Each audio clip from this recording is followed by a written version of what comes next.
Eh, Belum telah dibuka kan, datang Bu? bersama kita. Bunda, tapi ini kan belum dibuka formal kan? Belum ya? Belum. Nanti Ini kalau hanya dibuka menyapa formal, saja, Pak kita bisa Cahyo. debat dulu ya. Ini hanya menyapa saja, Pak Cahyo. Nah, Terima kasih saya ucapkan selamat datang kepada para peserta yang sudah mengikuti dan mendaftar di link kegiatan ini.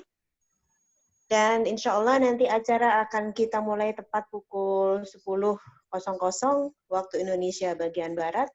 Bersama kita sudah bergabung narasumber Ibu Elvi. Beliau seorang praktisi storytelling atau praktisi mendongeng, dan beliau juga sekaligus menjadi Ketua KBBK Kota Malang. Bapak dan Ibu, sekaligus memperkenalkan diri bahwa kegiatan ini diinisiasi oleh Komunitas Belajar Bengkel Kreasi atau KBBK Titian Insan Cemerlang yang ada di beberapa kota, setidaknya yang sudah berjalan aktif adalah di Kota Malang, di Kota Jakarta, kemudian di Sumatera Barat, Bukit Tinggi dan sekitarnya, serta di beberapa kota yang lain seperti Probolinggo dan sudah berjalan juga di Cilegon. Dan bersama dengan kita sekali lagi telah hadir narasumber Ibu Elvi Budianti. Beliau seorang praktisi storytelling dan sudah berpengalaman mengikuti berbagai event storytelling dan sudah mendapatkan beberapa penghargaan.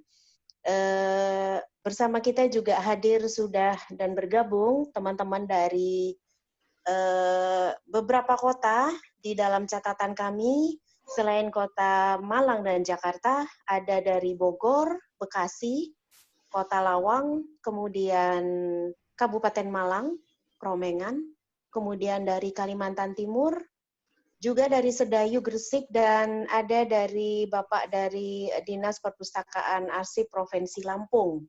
Dan juga tentunya pastinya ada juga yang mungkin belum tersebutkan, tetapi asal kotanya maksud kami dan juga institusinya, kami ucapkan selamat datang dan insya Allah nanti acara akan kita mulai beberapa menit lagi karena narasumber sudah hadir bersama kita.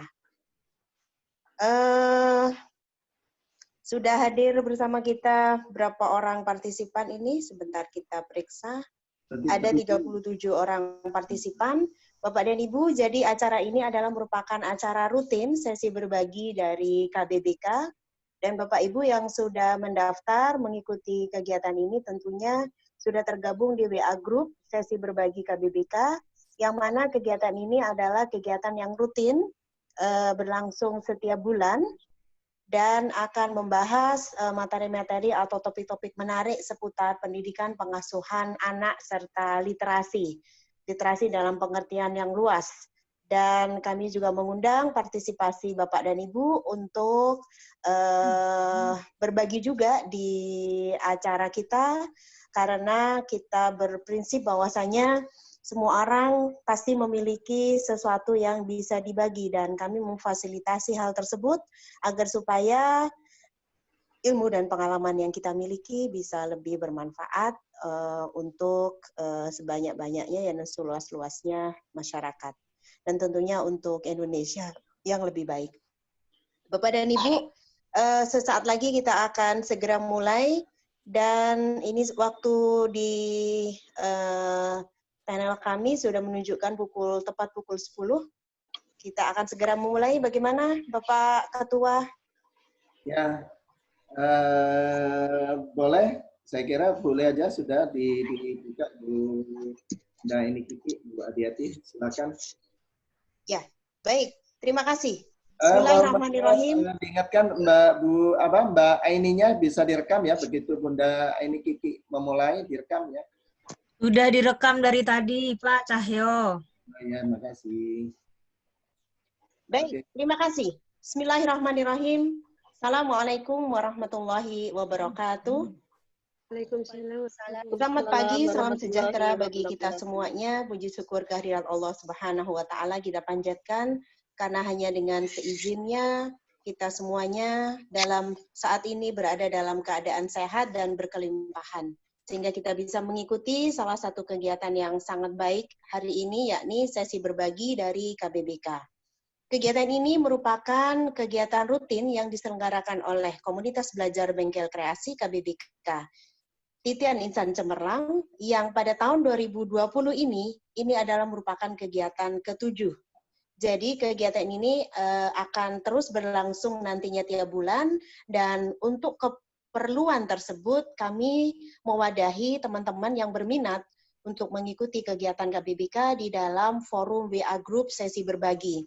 Teman-teman di sana nanti bisa saling menginformasikan kegiatan yang bermanfaat tentunya untuk kemajuan pendidikan dan pengasuhan anak di Indonesia, serta juga tentunya tak kalah penting adalah berkaitan dengan literasi. Baik Bapak dan Ibu,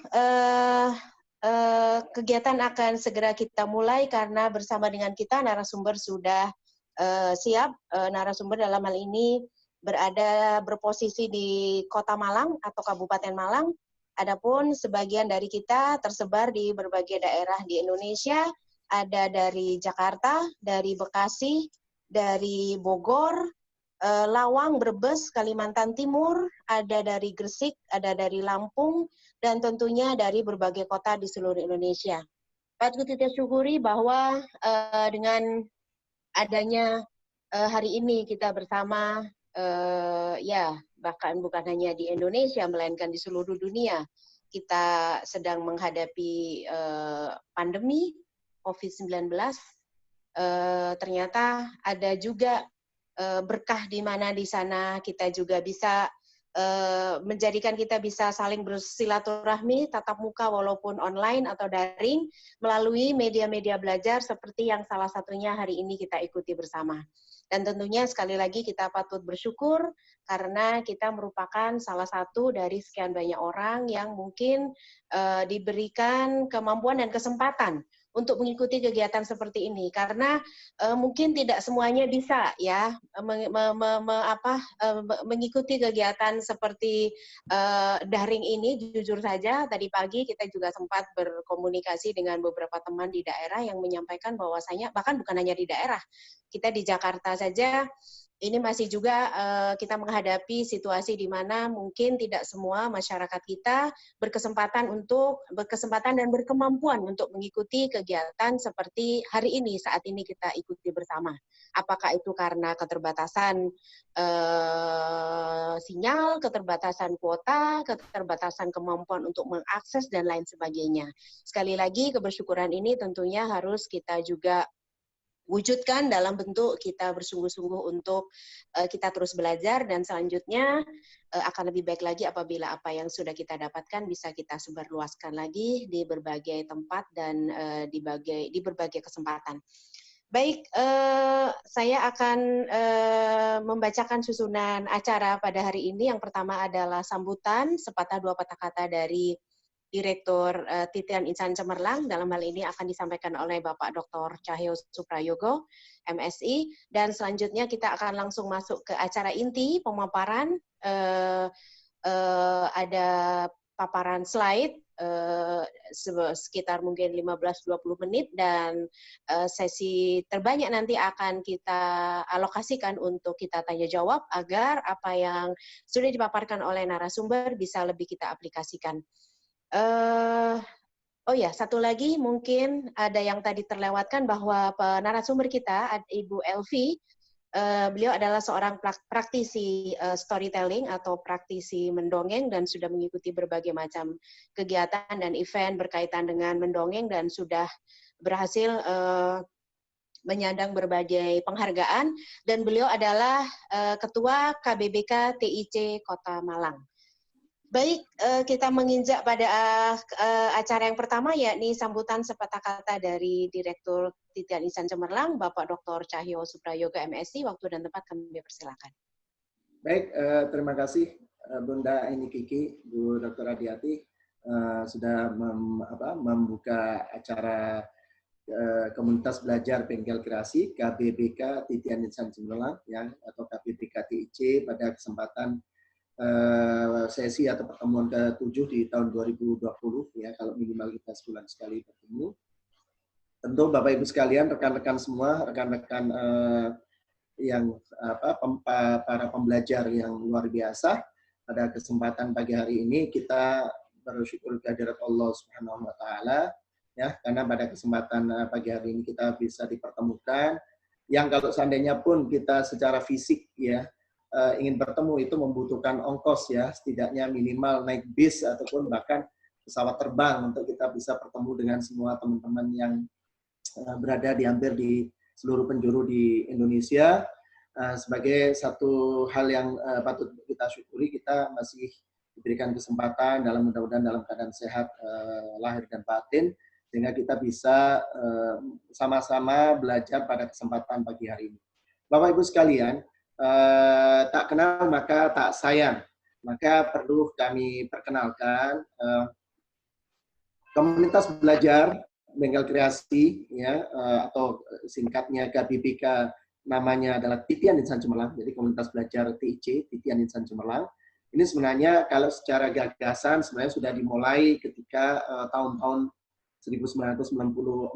Jadi Bapak Ibu sekalian bisa mengukur kira-kira sudah berapa tahun, hampir 25 tahunan kita secara gagasan untuk senantiasa mengumpulkan teman-teman, mengumpulkan dulu biasanya kami kalau 93 masih di Jogja, mengumpulkan teman-teman mahasiswa, kadang-kadang kita juga memfasilitasi masyarakat baik berupa berbentuk pengajian maupun diskusi-diskusi ataupun semacam penyuluhan atau motivasi pengembangan SDM. Jadi ini sebenarnya adalah di bawah lembaga manajemen dan pengembangan sumber daya manusia. Ini sebenarnya adalah badan hukumnya adalah di bawah Yayasan Kolbun Salim Malang. Jadi sejak 1994 ya, Desember 1994 kita mulai. Di saat itu pula, pada saat kami di Jogja sudah bersama dengan masyarakat sampai Gunung Kidul, sampai Parangtritis, sampai kita ke Mungkit, Magelang, sampai juga ke Solo, ya, dan seterusnya. Ya, alhamdulillah dari sanalah komunitas ini, meskipun waktu itu belum dikenal dengan nama komunitas. Kebetulan tentu saya tidak bisa melupakan Bapak Ibu sekalian dukungan ide gagasan. Jadi nama Titian Insan Cemerlang tentu saya tidak boleh mengklaim diri sendiri sebagai satu-satunya pendiri. Jadi kami punya teman namanya Eko Pramono yang berada di Sukoharjo, yang pernah menerbitkan juga, sedang menerbitkan majalah El Fata, Anika. Itu adalah beliau termasuk yang ikut memberikan saran dan masukan bagaimana saya memfasilitasi orang untuk mengaji dan berdiskusi, terutama konsennya itu pengembangan sumber daya manusia. Nah, berawal dari keprihatinan kita semua, terutama kami waktu masih kuliah, ya, adalah keprihatinan kita betapa banyak kita ingin meraih sukses, tetapi ternyata banyak di antara kita yang tidak tahu jalannya, bagaimana cara untuk meraih kesuksesan itu. Ya, tentu kalau bahasa kita sebagai seorang Muslim, terutama kita adalah suksesnya tentu dunia akhirat. Nah, dari sanalah concern kita pada pengembangan sumber daya manusia, sehingga melahirkan satu nama yang disebut Titian Insan Cemerlang, artinya adalah jalan atau tikar atau landasan atau sarana untuk bagaimana kita menjadi insan yang sukses luar biasa. Kita membahasakannya dengan Insan Cemerlang. Nah, ini Bapak Ibu sekalian. Nah, kemudian kita lembagakan karena kita ingin concern di dalam memberikan pelatihan, seminar, workshop, ya, talk show dan seterusnya. Kami buatkan lembaga yang concern dengan pengembangan sumber daya manusia dan manajemen, yaitu yang kita sebut dengan LMPSDM Titian Insan Cemerlang. Nah, terus apa kaitannya komunitas belajar Bengkel Kreasi TIC atau Titian Insan Cemerlang? Adalah komunitas ini adalah kita sengaja buat, adalah punya 3 fungsi setidaknya. Yang pertama adalah komunitas ini adalah untuk memfasilitasi rekan-rekan Bapak Ibu sekalian yang pernah mengikuti pelatihan, workshop, seminar, diskusi, talk show dari LMPSDM Titian Insan Cemerlang. Seringkali kita biasanya kan setelah pelatihan, itu biasanya pada saat pelatihan semangat gitu ya, kayak sudah mau berjuang gitu ya. Tapi begitu selesai pelatihan, loyo lagi. Nah, karena itulah kita membuat komunitas belajar, ya, KBBK Titian Insan Cemerlang adalah yang pertama fungsinya untuk mewadahi teman-teman pasca mengikuti seminar pelatihan ya workshop dari LM PSDM TIC. Nah, kemudian fungsi yang kedua adalah untuk memberikan kesempatan, karena seringkali pengalaman saya di Jakarta sudah 20 tahun adalah sering kalau mengikuti pelatihan itu sampai ada yang berbayar mahal. Saya mengikuti pelatihannya Tumdes Waringin itu harus sampai bicara ratus dan juta. Ikuti James Gui itu sampai sekian juta. Dari situlah keprihatinan saya. Ada namanya Adam Ho, ya baru previewnya saja gratis, tetapi bayarnya nanti 5 hari 12 sampai 13 juta. Nah, akhirnya kita kan prihatin, masa kita orang-orang yang kemudian tidak memiliki kemampuan finansial kemudian tidak bisa mendapatkan pengetahuan melalui pelatihan. Nah, disitulah yang mendorong keinginan kuat saya, karena banyaknya lingkungan masyarakat kita membutuhkan wadah untuk belajar. Saya dengan Mas Eko Pramono, dan ada yang namanya Abdul Hadi yang sudah meninggal, kebetulan di antara 3 orang yang ikut memberikan memperkuat gagasan di TIC, di Teknik Cemerlang. Ini kita bawa sampai sekarang. Alhamdulillah berarti perjalanan kita hampir sudah 1/4 abad ya, 25 tahun. Jadi mudah-mudahan ini jadi amal jariah bagi teman-teman juga yang menggagas dan bagi kita semua. Oleh karena itu Bapak Ibu sekalian, setelah fungsi yang pertama, fungsi yang kedua, dan fungsi yang ketiga Bapak Ibu sekalian adalah memfasilitasi. Karena ada teman-teman juga yang biasanya, anggap ya Bu Elvi gitu ya, Bu Elvi ini jago dongeng gitu ya, pendongeng. Biasanya kalau kita sama seperti saya, kalau tidak punya lembaga, tidak punya jejaring, tidak dikenal orang yang sudah ngetop public figure di Jakarta, kan kita tidak dianggap siapa-siapa. Nah, dari situlah kita wadahi, sehingga bagi teman-teman yang memiliki ilmu pengetahuan, kompetensi, dan pengalaman, bisa berbagi di komunitas belajar, ini sebagai sebuah wadah untuk mempromosikan, dan siapapun yang ingin bergabung, mau berbagi ilmu pengetahuan dan kompetensi dan pengalamannya, kemudian lambat laun mudah-mudahan bisa menjadi personal branding yang akan di-backup oleh LM BSDM Titian Desain Cemerlang. Saya kira itu jadi 3 fungsi dari komunitas belajar kita. Yang pertama tadi adalah untuk memfasilitasi peserta-peserta pasca pelatihan, workshop dan seterusnya dari LM BSDM Titian Desain Cemerlang.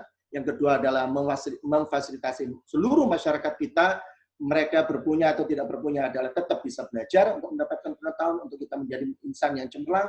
Kemudian yang ketiga adalah juga mewadahi bagi Bapak Ibu sekalian. Jadi ini terbuka, Bapak Ibu sekalian. Seringkali ada beberapa teman, Pak Cahyo, saya rasanya belum layak dong kalau jadi narasumber di KBBK TIC. Saya sampaikan, di sini siapapun yang sejauh merasa insya Allah memiliki pengetahuan, kompetensi, dan pengalaman yang bisa dibagikan secara konteksnya kaitannya dengan pengembangan SDM, parenting, dan literasi, monggo silakan. Nanti kita fasilitasi, kita dampingi, kita saling belajar. Saya kira demikian, dan sebelum diberikan kepada narasumber, Bunda ini Kiki, saya boleh ya memimpin kita untuk jargon kita. Jargon kita itu adalah nanti kalau TIC berubah hari ini atau tidak sama sekali. Jadi kita harus mau berubah untuk menuju lebih baik, bahkan menjadi yang terbaik hari ini juga atau tidak sama sekali. Oke ya, saya pimpin. Bapak Ibu sekalian bisa mengikuti? Bapak Ibu sekalian bisa mengikuti ya? Kita mulai ya. Begitu saya. TIC berubah hari ini atau tidak sama sekali. Nah, jadi harus mau berubah atau tidak sama sekali. Oke ya, kita mulai ya sekalian. TIC berubah hari ini atau tidak sama sekali. Saya kembalikan kepada Bu Adiati. Assalamualaikum warahmatullahi wabarakatuh. Terima kasih Bapak Cahyo yang sudah memberikan sambutan dan sepatah dua kata-kata bahwa kita sepakat untuk menjadikan forum ini sebagai forum belajar dan forum berbagi untuk semua kalangan, tidak terkecuali, karena memang pada prinsipnya belajar itu adalah kewajiban kita dari buayan hingga liang lahat, dan akan menjadi sangat bagus apabila apa yang sudah kita pelajari bisa kita bagikan untuk sebanyak-banyaknya kemanfaatan untuk masyarakat. Kita akan langsung kepada paparan dari narasumber. Sebelumnya, saya akan memperkenalkan narasumber kita, Ibu Elvi Budianti SPD. Beliau adalah Ketua KBBK TIC Kota Malang, dan beliau adalah seorang praktisi bercerita atau storytelling atau mendongeng, di mana beliau sudah mendapatkan beberapa penghargaan. Salah satu menulis cerita dan mendongeng tingkat Jawa Timur. kemudian beliau juga merupakan pemenang lomba bercerita tingkat nasional, juara Harapan 1. Dan yang saya tahu juga beliau ini memiliki salah satu putrinya adalah juga sama menjadi seorang storyteller. Saya pernah mengikutinya di salah satu kegiatan KBBK TIC di Kota Malang beberapa tahun yang lalu, luar biasa. Dan tentunya buah jatuh tak jauh dari pohonnya. Kita akan kupas habis, kupas tuntas apa yang sudah dilakukan oleh Ibu Elvi. Dan tentunya apa yang akan kita pelajari hari ini mudah-mudahan nanti bermanfaat untuk peningkatan literasi keluarga, terutama di era pandemi hari ini di mana anak-anak kita semuanya belajar dari rumah. Dan hari ini juga dengan adanya belajar dari rumah ini, kita sebagai orang tua dituntut untuk menjadi guru pertama karena memang rumah adalah sekolah pertama bagi setiap anak-anak kita. Ya, baik, saya akan memberikan kesempatan untuk Ibu Elvi memaparkan materinya selama lebih kurang 15-20 menit. Apakah itu cukup, Bu Elvi? Halo, Bu Elvi. Cukup. Cukup ya? Insya Allah cukup, Bunda. Ya, insya Allah baik. cukup. Baik, silakan untuk host untuk share screen-nya. Ya, silakan, Bu Elvi. Baik, dipersilakan untuk Ibu Elvi. Ya. Assalamualaikum warahmatullahi wabarakatuh. Salam kenal ya. Waalaikumsalam warahmatullahi wabarakatuh. Alhamdulillah. Alhamdulillah kita diberikan nikmat serta kemudahan dalam menuntut ilmu ya Bu Adiati ya. Dalam hal ini baru pertama kali ini saya baru pertama kali memang kita sama-sama belajar. Tadi saya sempat ngerti juga, tapi insya Allah saya tekadkan bulat karena ada orang-orang hebat di sini, ada Bu Adiati, ada Pak Cahyo, dan ada ayah bunda semuanya. Nah izinkanlah saya Bunda Elvi ya, Bunda Elvi itu memaparkan bahwa apa sih mendongeng dan bercerita itu? Terlebih dahulu, saya mengucapkan selamat datang. Assalamualaikum warahmatullahi wabarakatuh. Tema kali ini yaitu mendongeng semasa mendampingi anak di rumah. Tentunya sebagai orang tua, dalam hal ini sebagai ayah, sebagai bunda, dalam hal ini pasti mempunyai problematika tentang pendidikan anak-anak pada masa kali ini. Saya juga seorang guru, juga seorang orang tua, di mana saya mempunyai 2 orang putri, yaitu satunya sudah kelas SMA dan satunya SMP. Nah, dalam hati saya itu pasti mempunyai keresahan bahwa kenapa pembelajaran seperti ini. Tapi dengan situasi dan kondisi seperti ini, kita sebagai orang tua, kita sebagai guru memang harus mempunyai tips dan trik agar pembelajaran itu lebih mudah, lebih menyenangkan bagi anak-anak kita. Nah, di sini saya akan menjelaskan beberapa seperti hal mendongeng. Apa sih mendongeng itu? Tentunya ayah dan bunda itu, ayah dan bunda hebat yang ada di seluruh Indonesia itu pasti tentunya tahu pengertian mendongeng. Nah, di sini saya akan mengulas lagi bahwa mendongeng itu adalah menyampaikan sesuatu cerita kepada orang lain dengan harapan bahwa orang lain itu ikut dalam hayalan kita. Tentunya mendongeng itu bukan cerita yang sebenarnya ya Bunda ya. Mendongeng, bercerita, kisah itu beda ya. Terus, dalam hal ini sasaran mendongeng. Dalam hal ini sasaran mendongeng. Lagi-lagi kita dituntut untuk lebih bisa memilah ya Bunda ya. Sasaran mendongeng, apa yang kita dongengkan itu apakah terhadap anak. Nah, anak ini juga terbagi pada usia seperti 3 tahun sampai 5 tahun. Itu kita harus memanage waktunya ya. Jangan jangan sampai pada usia 3 tahun sampai 5 tahun itu kita bercerita panjang lebar. Nanti takutnya anak-anak boring ya, bosan. Seperti itu. Nah, sasaran mendongeng, nah ini di sini sudah saya tuliskan bahwa usia 3 sampai 5 tahun kurang lebih kita mendongeng antara waktu 5 sampai 7 menit. Kemudian usia 5 sampai 10 tahun kurang lebih 7 sampai 15 menit lah Bunda ya. Kemudian usia 11 tahun ke atas itu anak-anak sudah bisa merespon cerita kita dalam kurun waktu 30 menit. Nah, yang menjadi pertanyaan, bagaimana sih mendongeng dengan sasaran yang tepat?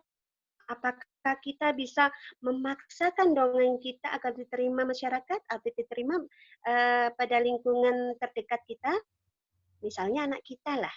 Nah, lagi-lagi kita harus lebih bijak bahwa tidak semua anak itu sama penerimaan terhadap apa yang kita sampaikan. Jadi mendongeng yang tepat, misalnya kita mempunyai anak pada usia 3 sampai 5 tahun. Nah, kita memberikan dongeng harus sesuai dengan harus sesuai dengan komposisi anak juga ya, Bun ya. Daya ingat anak, penerimaan anak, jangan sampai kalau kita memberikan cerita pada anak, maka cerita yang terlalu panjang kita berikan. Nanti akan anak itu akan cepat bosan. Terus, perlukah kita memberi dongeng pada anak kita? Pada era kali ini, pada situasi kali ini, memang kita perlu. Saya rasakan waktu itu.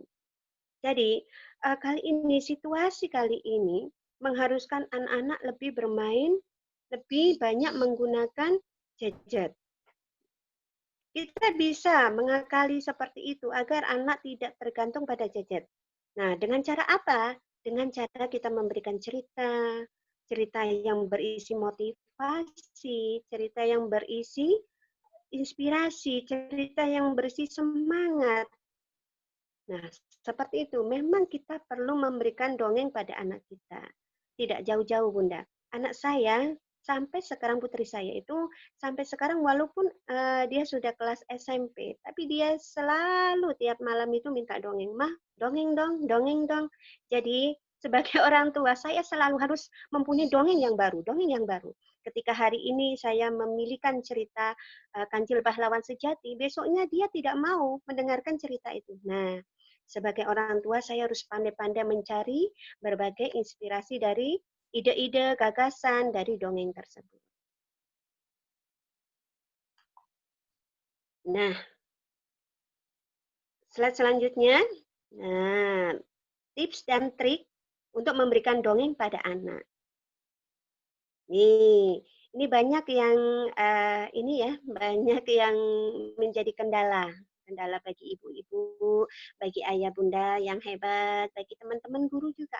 Bagaimana sih agar dongeng yang kita sampaikan itu menjadi menarik, semenarik mungkin agar anak tidak boring, tidak bosan terhadap apa yang kita sampaikan.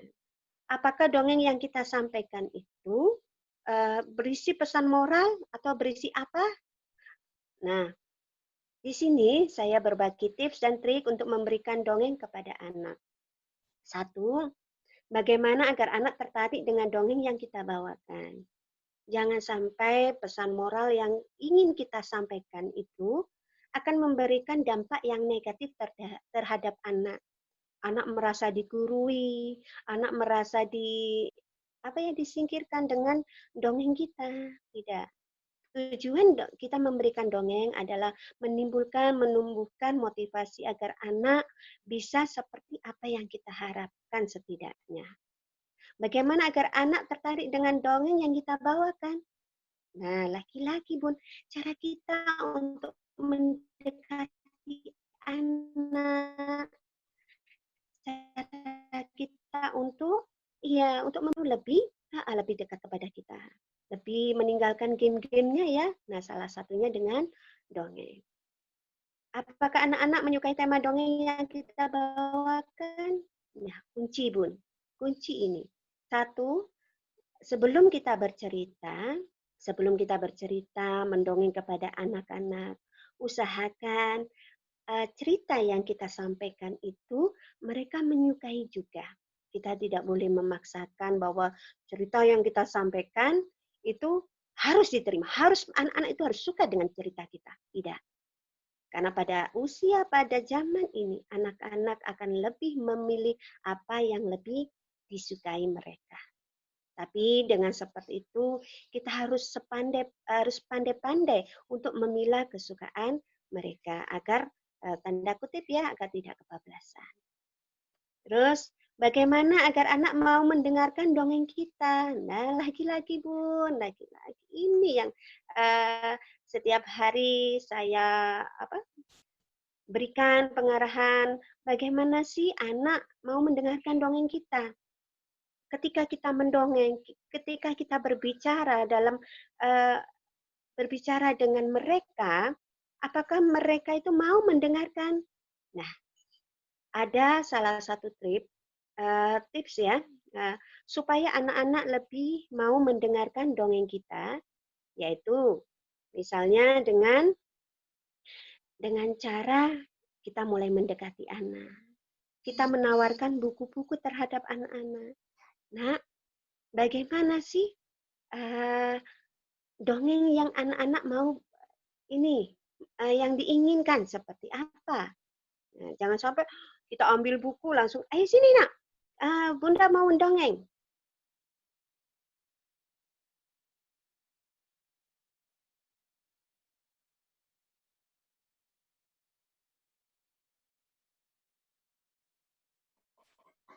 Sepertinya sinyal terputus dari Bu Elvi.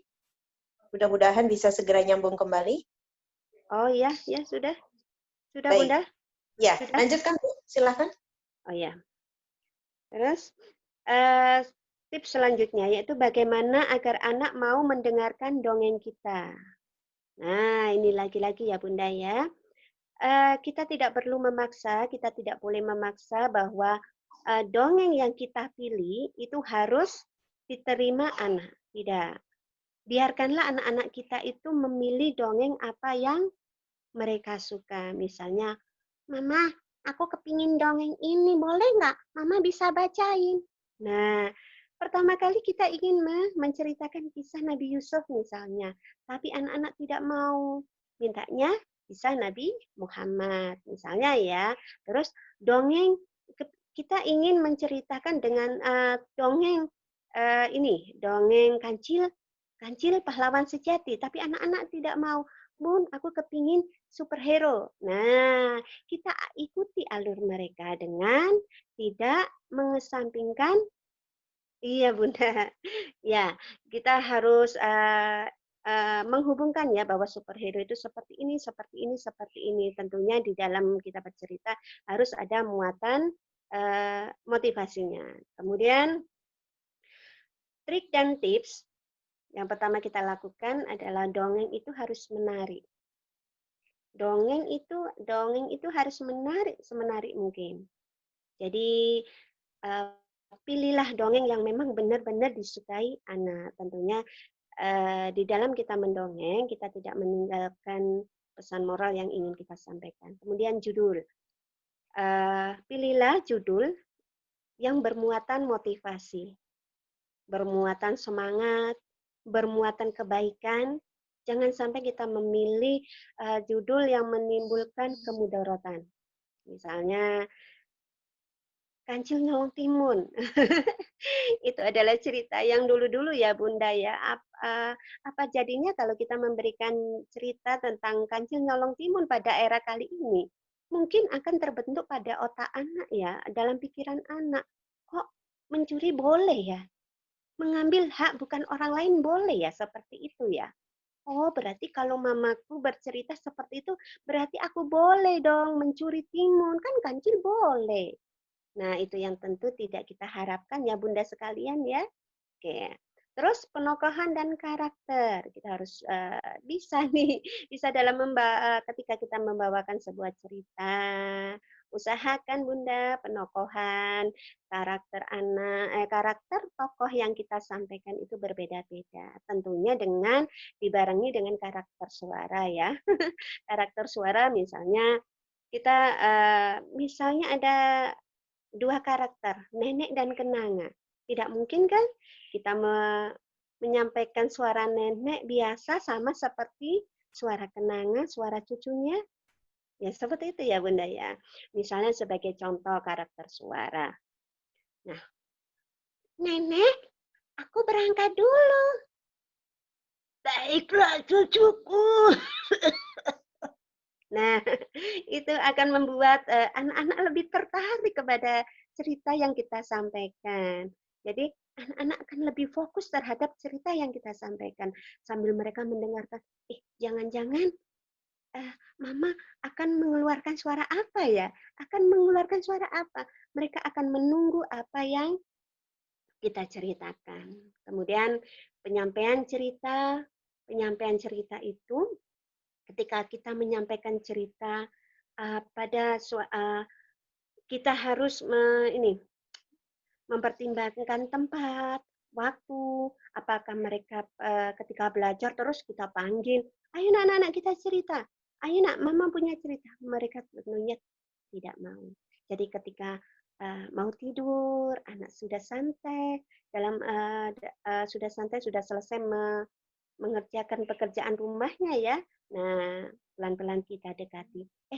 Sini nak, Bunda punya cerita loh. Mau mendengarkan nggak? Tapi tentunya dengan bahasa yang baik. Kemudian di dalam bercerita kita harus mempunyai media penyampaian cerita tersebut. Jadi media penyampaian cerita itu seperti halnya kita memakai boneka, boneka jari, boneka tangan, atau boneka icon ya, seperti ini ya. Nah, seperti ini. Ini bonekanya Bunda Elvi nih. Namanya si Dino. Nah, tentunya ketika kita memakai media, ketertarikan anak kepada cerita kita pasti akan lebih meningkat. Anak-anak akan lebih antusias dalam mendengarkan cerita. Oke, slide berikutnya.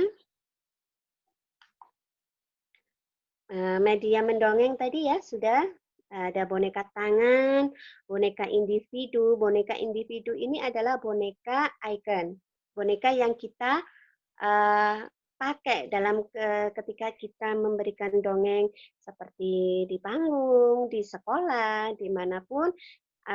Boneka itu adalah milik kita sendiri. Kemudian panggung sandiwara. Panggung sandiwara ini juga bisa dibuat untuk media dongeng. Nah, di sini kita akan panggung sandiwara ini memainkan beberapa karakter. Jadi melibatkan beberapa orang ini ya pemain. Nah, di sini serunya ya plusnya dari panggung sandiwara ini kita melibatkan orang lain dan berbagai interaksi. Kemudian boneka jari sudah saya sebutkan tadi, buku. Nah, buku cerita ini alternatif terakhir ketika kita sudah tidak mempunyai ide cerita lagi. Bisa, Bun. Misalnya ada buku kumpulan dongeng, kumpulan motivasi, kumpulan apa gitu ya. Jadi kita bisa mengambil cerita tersebut dari buku yang dipilih anak misalnya. Mah, aku kepingin cerita ini cerita kerbau dan kucing, persahabatan cerita kerbau dan kucing, misalnya seperti itu. Boleh Bunda boleh memakai buku. Terus kemudian alam sekitar. Apakah media mendongeng dengan alam sekitar bisa? Bisa. Contohnya seperti apa? Contohnya ketika kita misalnya pagi-pagi jalan-jalan ke sawah, misalnya ke sawah, terus di sawah itu tiba-tiba muncul seekor ular. Nah, seekor ular, anak pasti akan kaget. Mah, itu binatang apa, Mah? Kok panjang banget? Nah, disitulah muncul ide, gagasan kita sebagai orang tua untuk membuat suatu cerita yang bisa kita sampaikan. Seperti itu.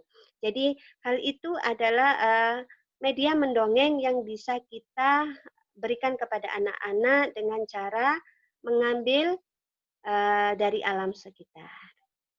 Slide-nya.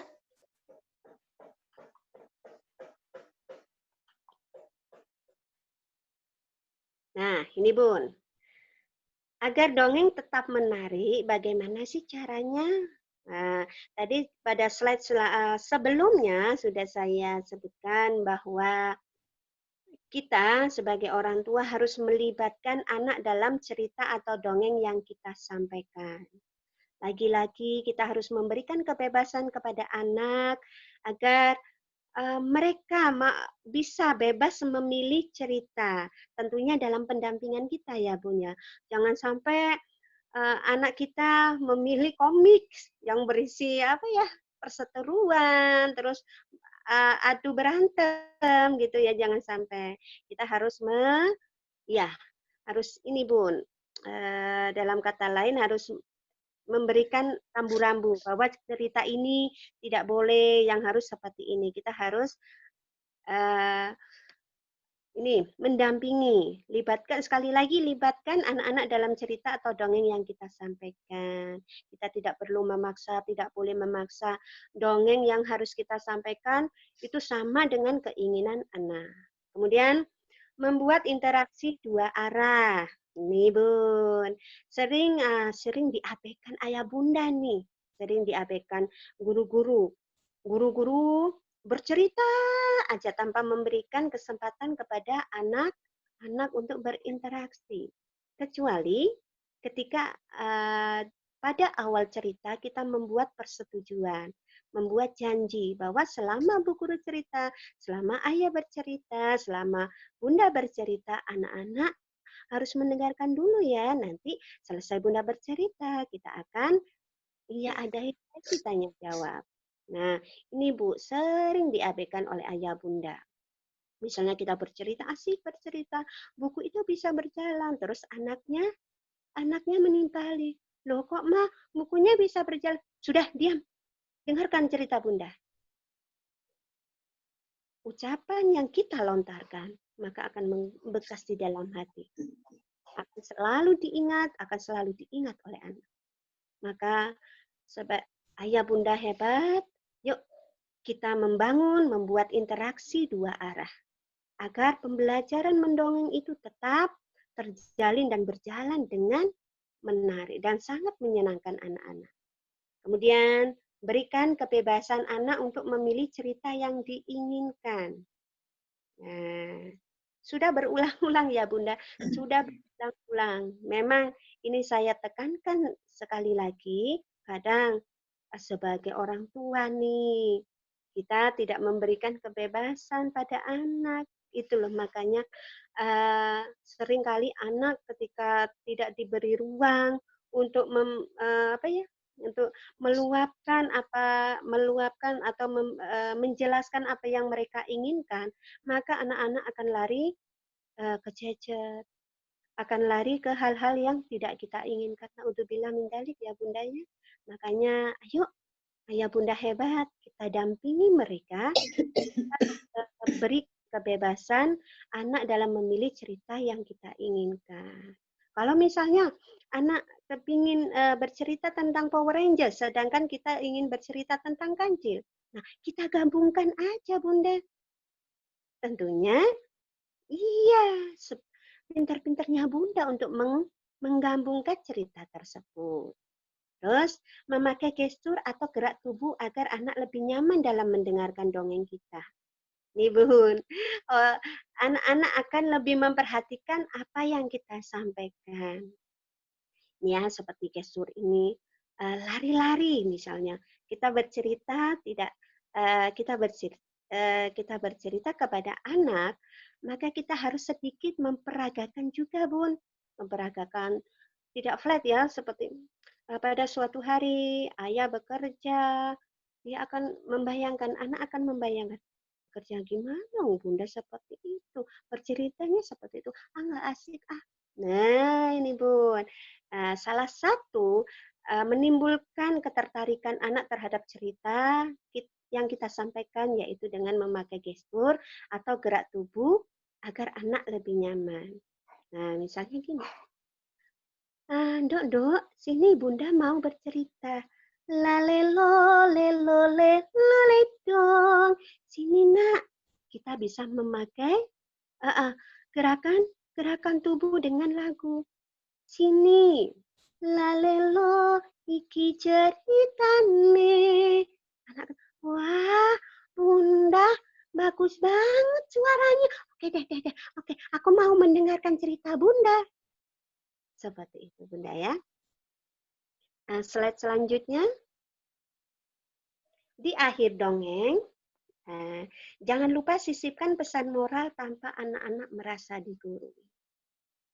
Pada masa pandemi kali ini ya, anak sering merasa didikte. Jangan seperti itu. Kamu harus memakai masker karena di sana di luar itu jahat. Harus memakai face shield, harus memakai ini hand sanitizer, harus ini. Anak akan merasa, wah, kok aku ditekan ya selalu seperti itu. Nah, ketika kita memberikan pesan moral di dalam cerita tersebut, usahakan mereka tidak merasa digurui. Sebaik-baiknya kita memberikan pesan moral tersebut. Misalnya, Kancil waktu itu tidak mau memakai hand sanitizer. Akibatnya apa? Tangannya kotor, kemudian memegang kue, memegang makanan ini, akhirnya sakit perutnya. Nah, itu maka dengan cerita yang kita bawakan itu, maka anak akan berpikir, oh iya, aku harus memakai masker supaya tidak menghirup udara yang kotor. Aku harus memakai hand sanitizer supaya tanganku tidak terkena kuman. Nah, anak akan berpikir secara logis seperti itu. Kemudian tawarkan pada anak-anak dongeng yang lain untuk esok hari. Misalnya selesai mendongeng ya. Nah, dek, besok kepingin didongengin mama nggak? Oh iya mah, aku mau didongengin besok ya. Tapi ceritanya berbeda ya mah ya. Nah, kita harus menawarkan dulu. Berikan kebebasan lagi agar mereka memilih cerita tersebut. Kemudian memberikan hadiah berupa motivasi, hadiah kecil, dan lain-lain, karena mereka sudah mau mendengarkan dongeng kita dengan baik. Dongeng motivasi yang paling murah, yang paling mudah adalah ketika kita selesai mendongeng, kita elus ya kepala mereka, pasti mereka akan nyaman. Terima kasih ya Dek ya. Tadi sudah mendengarkan cerita Bunda Bunda dengan baik. Wah, anak Bunda itu hebat, anak Bunda itu jos, anak Bunda itu pintar, anak Bunda itu salih dan salihah. Nah, besok kalau ada dongeng lagi nih, besok Bunda akan belikan masker bagus. Belikan masker yang bergambar Mickey Mouse. Nah, itu salah satu hadiah yang berupa motivasi. Hadiah kecil ya Bunda ya, mungkin yang tidak terlalu mahal lah Bun ya, bahkan gratis. Jempol misalnya, pujian-pujian itu terhadap mereka. Mereka lama-lama, mereka ketika kita memberikan pujian, memberikan motivasi, mereka akan selalu senang, nyaman dengan dongeng kita. Kemudian, selamat mendongeng dan tetap semangat. Kurang lebihnya seperti itu. Salam literasi. Ayah Bunda hebat di seluruh Nusantara. Kurang lebihnya saya mohon maaf ya. Seperti itu karena waktunya terbatas. Salam literasi. Akhir kata dari saya, mohon maaf apabila ada kata-kata yang kurang sopan, kurang berkenan di hati Ayah Bunda. Wassalamualaikum warahmatullahi wabarakatuh. Waalaikumsalam warahmatullahi wabarakatuh. Terima kasih Bunda Elvi yang sudah memaparkan dengan sangat baik dan tentu saja bermanfaat untuk kita, para orang tua, para pegiat literasi, untuk bagaimana kita belajar tentang peran kita, terutama di masa pandemi ini, untuk mendekatkan dan mengakrabkan anak pada buku. melalui berbagai macam media yang sudah tadi dipaparkan. Ada banyak manfaat yang bisa kita dapatkan dari aktivitas bercerita atau apabila didampingi buku, kita istilahkan dengan membacakan buku dengan anak. Salah satunya adalah boleh saya inventarisir adalah akan melatih kemampuan berpikir anak karena akan menghubungkan berbagai cerita itu dengan aktivitas yang di dunia nyata. Kemudian akan tentu saja aktivitas berpikir ini akan bermanfaat untuk melatih kognitif anak, di mana dengan penyampaian cerita itu anak-anak kita akan mengenal berbagai macam kosakata baru dan akhirnya tentu saja pengenalan kosakata baru ini akan bermanfaat, akan sangat baik sekali untuk perkembangan bahasa dan kognitif secara umum. Anak juga akan belajar problem solving karena dengan berbagai trik atau metode yang kita sampaikan, anak-anak akan menjadi tahu tentang bagaimana menyelesaikan masalah dan juga membuat dugaan atau ramalan terhadap akhir dari sebuah cerita. Dan untuk orang tua yang bermasalah dengan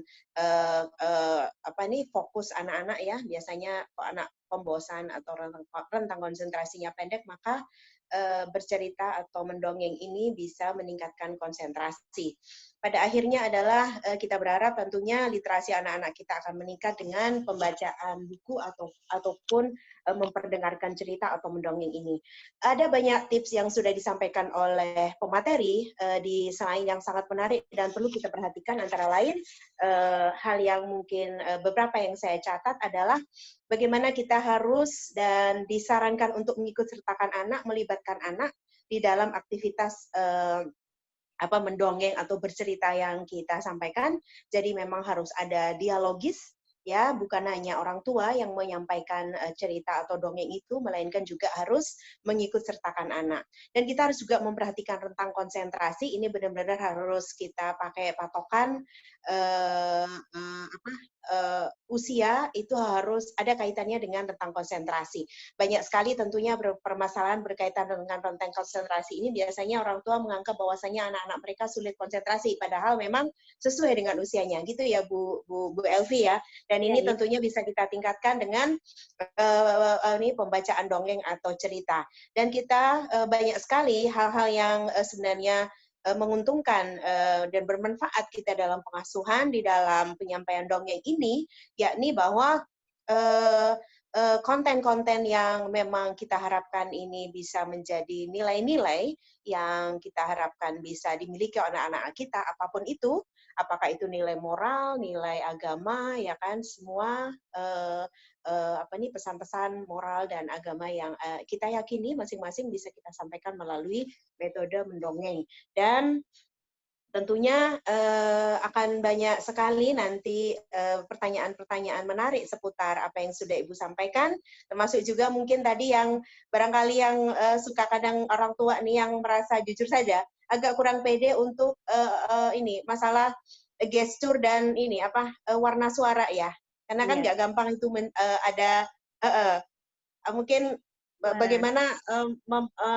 istilahnya itu dalam satu waktu penceritaan ada yang jadi nenek, ada yang jadi anak gitu kan. Itu seperti apa mungkin trik-triknya, terutama untuk pemula dalam artian yang masih belum terbiasa melakukan hal ini. Apakah ini bisa disiasati dengan cara yang lain? Artinya apakah untuk tadi itu ya warna suara tadi itu memang apakah itu memang harus menjadi fokus utama, ataukah kita boleh saja tetap menyampaikan dongeng itu walaupun mungkin kita masih belum sangat piawai gitu ya untuk menyampaikan berbagai macam warna suara dalam satu kali pembacaan cerita. Mungkin itu barangkali yang bisa kita ambil beberapa poin ya dari apa yang disampaikan oleh Ibu Elvi. Saya akan memberikan kesempatan untuk para peserta untuk mengajukan pertanyaan barangkali atau membuka sesi diskusi. Di sini di layar panel chat ada beberapa pertanyaan yang sudah disampaikan, terutama apresiasi untuk Ibu pemateri dari Ibu Titi Dwi Jayanti bahwa beliau menyampaikan terima kasih atas materi yang sudah disampaikan. Dan dari Ibu Nining, TK Muslimat NU 19, menyampaikan bagaimana strategi kita agar pengolahan karakter suara bisa lebih menarik. Ini yang tadi yang sudah kita paparkan ya Bu ya, Bu Elvi.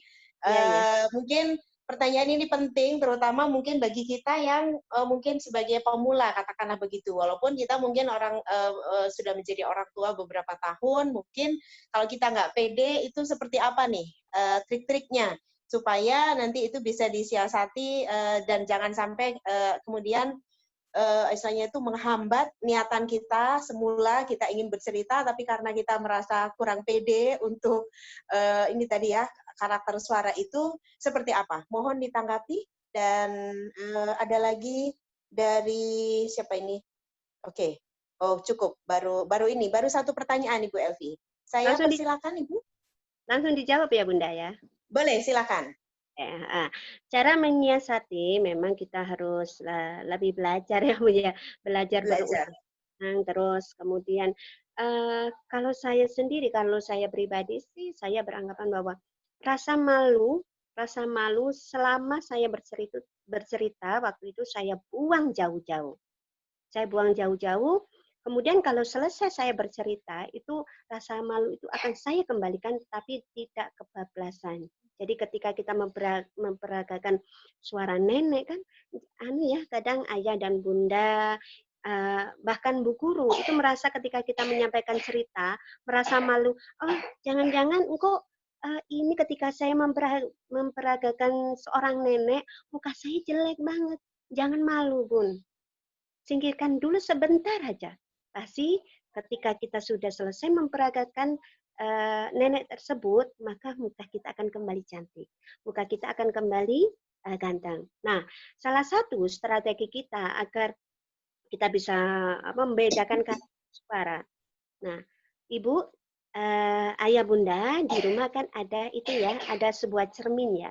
Coba di situ bunda ayah itu berdiri di depan cermin. Nah, coba kita mengolah bibir, misalnya a, i, u, e, o, a, i, u, e, o. Ayah, kita harus mereka-reka. Oh, suara kecil seperti ini. Ayah, mau kemana? Nah, ayahnya menjawab, oh, aku ingin, ayah akan pergi ke sawah. Misalnya seperti itu. Jadi kita harus berlatih lagi, berulang-ulang. Singkirkan rasa malu sebentar saja, ya pun ketika kita bercerita. Anggap saja anak yang di samping kita adalah orang yang banyak. Jadi kita tidak merasa grogi. Nah, tips ketika kita bercerita di hadapan orang banyak, usahakan kalau sebagai pemula jangan sampai kita menatap langsung mata audien. Itu akan membuat menambah grogi kita. Tataplah di atas kepala. Tataplah di atas kepala pandangan tersebut, maka maka rasa grogi kita itu akan sedikit berkurang. Nah, ini Bun, sedikit contoh seperti ini. Ayam berkokok. Kita lakukan sama-sama ya Bun ya. Ayam berkokok. Nah ini, coba bundanya ditaruh langit-langit. Kemudian mulutnya membentuk O. Kita dorong suara dari tenggorokan. Nah,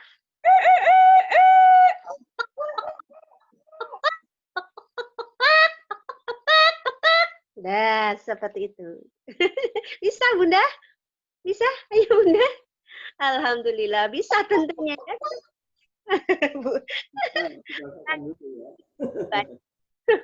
Ya, seperti itu.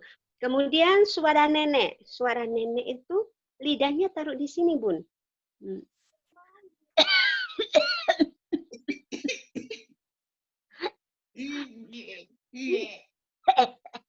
Mau kemana? Tentunya ketika kita memperagakan karakter nenek, wajah kita tidak secantik ya Bun. Tapi tetap semangat. Insya Allah selesai kita menceritakan, selesai kita memerankan karakter nenek tersebut, wajah kita kembali cantik. Itu salah satu tips bahwa mengajak anak untuk larut dalam cerita tersebut. Beda ketika bunda sama ayah itu bercerita dalam keadaan flat, maka timbul di pikiran anak akan, boring nggak mau, besok aku nggak mau mendengarkan cerita bunda.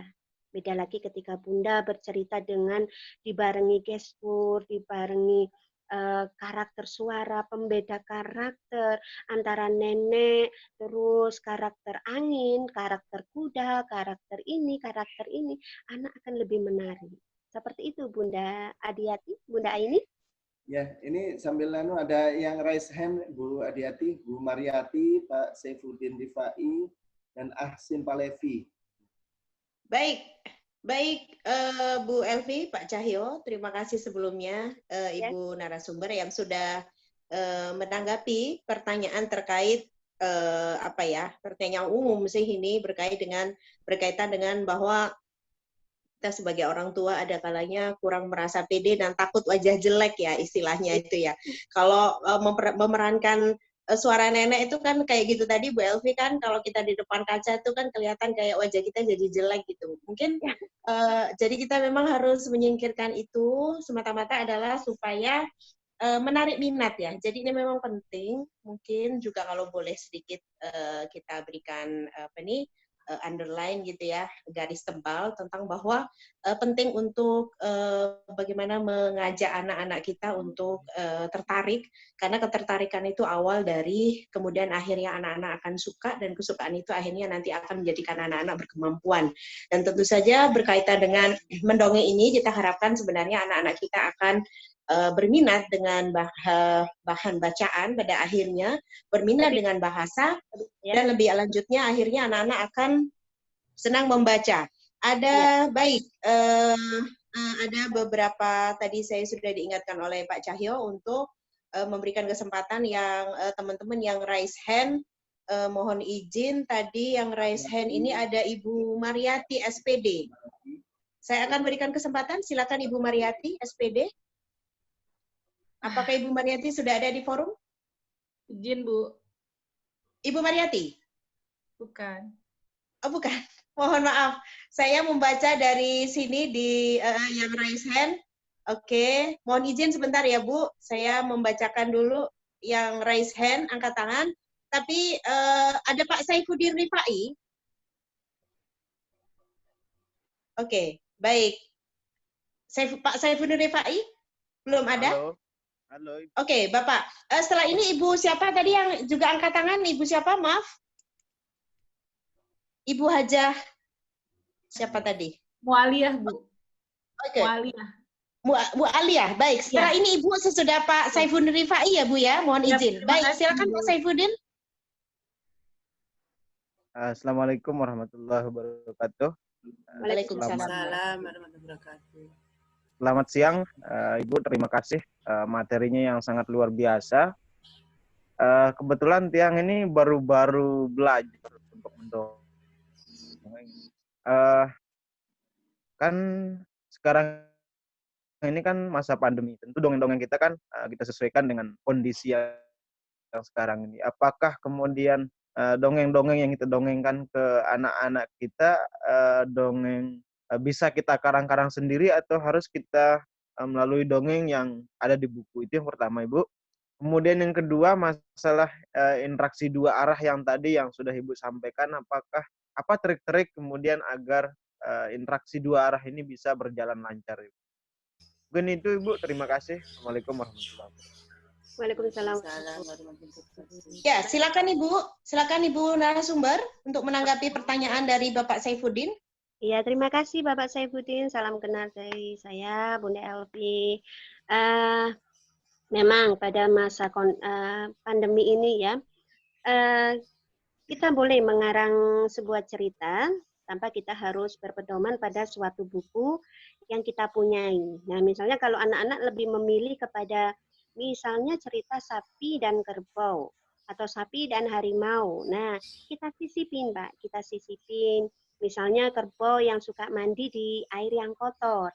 Nah, tapi ini binatang lain ini selalu menjaga kebersihan. Nah, kita sisipi misalnya, Nona, itu kalau misalnya tidak suka menjaga kebersihan, apalagi pada masa kali ini anak-anak tidak memakai masker, tidak memakai hand sanitizer, tidak memakai pengaman yang lain, maka akibatnya akan seperti ini. Nah, itu kita sisipin aja, Pak Saifuddin. Jadi kita boleh mengarang kok, kita boleh mengarang suatu cerita tersebut. Bahwa cerita itu, sekali lagi, cerita yang kita sampaikan, kita buat itu tidak harus berpedoman pada buku yang ada. Boleh dalam, boleh kok dalam kita mengambil dalam situasi seperti ini. Itu tergolong pada alam sekitar ya. Misalnya alam sekitar pada saat ini kita mengalami masa pandemi seperti ini ya. Maka kita sepandai-pandainya untuk menyisipkan hal-hal seperti itu pada cerita yang kita bawakan. Kemudian bagaimana sih cara membangun komunikasi dua arah, interaksi dua arah? Nah, misalnya kalau Pak Saifuddin tidak ingin diganggu ketika menyampaikan suatu cerita, pada awal cerita Pak Saifuddin membuat perjanjian terhadap anak-anak. Nah, anak-anak, selama Pak Saifuddin bercerita, anak-anak tidak boleh bertanya dulu ya. Nanti kalau Pak Saifuddin sudah selesai bercerita, anak-anak boleh bertanya. Itu adalah trik ketika kita sebagai pemula untuk bercerita.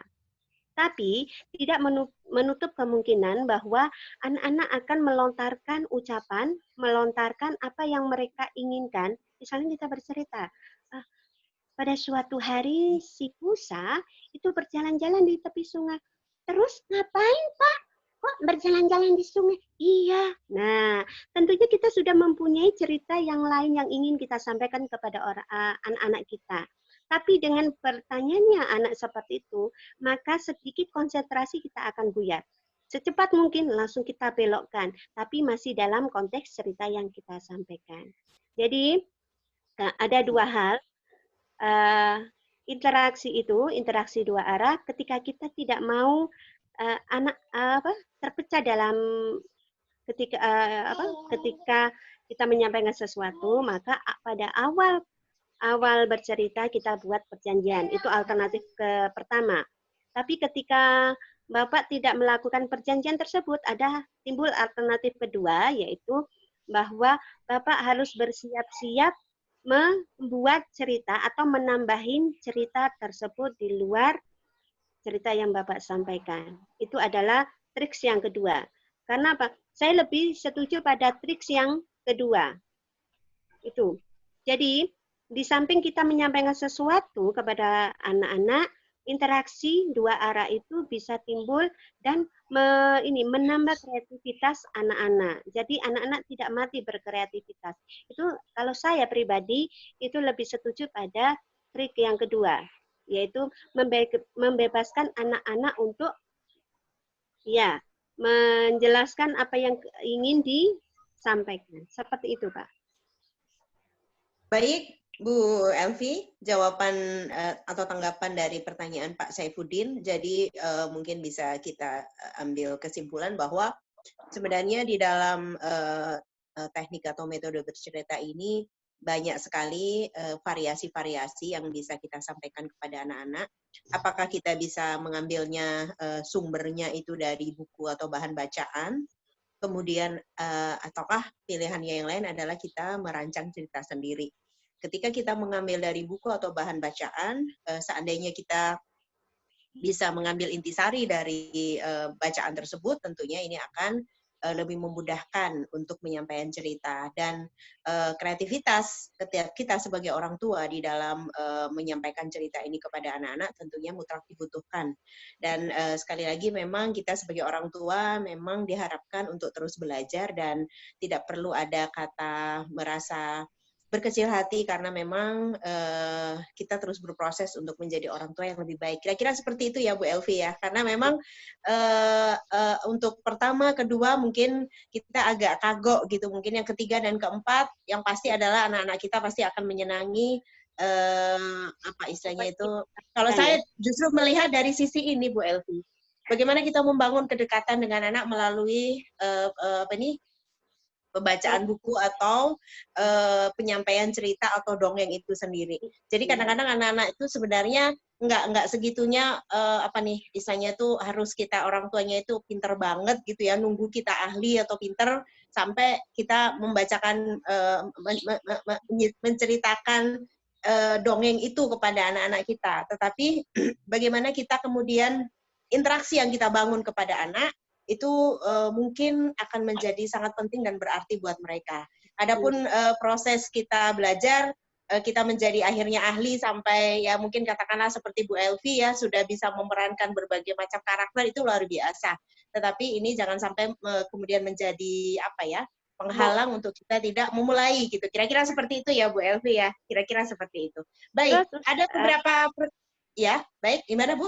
Yati, yang paling penting yang harus kita sampaikan kepada anak-anak bahwa intinya kita sebagai orang tua harus lebih bisa menjalin komunikasi anak-anak ya, karena pada masa pandemi seperti ini kan penggunaan gadget itu lebih banyak ya, kita kembalikan lagi untuk mereka agar mereka menyenangi buku bacaan ya, daripada itu penggunaan gadget tersebut ya, itu paling inti kita mengembalikan minat baca anak itu pada buku. Ya, baik. Saya sepakat dengan apa yang disampaikan oleh Bu Elvi karena memang ketika kita membangun literasi untuk anak-anak kita yang memang literasi ini maknanya sangat luas, ya salah satunya adalah bagaimana kita mendekatkan anak-anak kita kepada bahan bacaan dan pengembangan bahasa secara umum karena ini akan melatih kognitif atau kemampuan berpikir anak-anak kita. Di mana di situ critical thinking ya, berpikir kritis, kemudian problem solving atau kemampuan memecahkan masalah itu otomatis akan bersamaan dengan kita membacakan buku atau membacakan cerita itu kepada anak-anak kita akan kemudian otomatis akan terasah.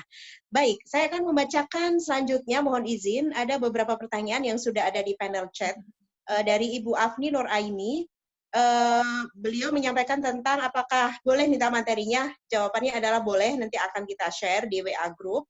Kemudian pertanyaan beliau selanjutnya adalah apakah ada perbedaan antara mendongeng dengan membaca kepada anak?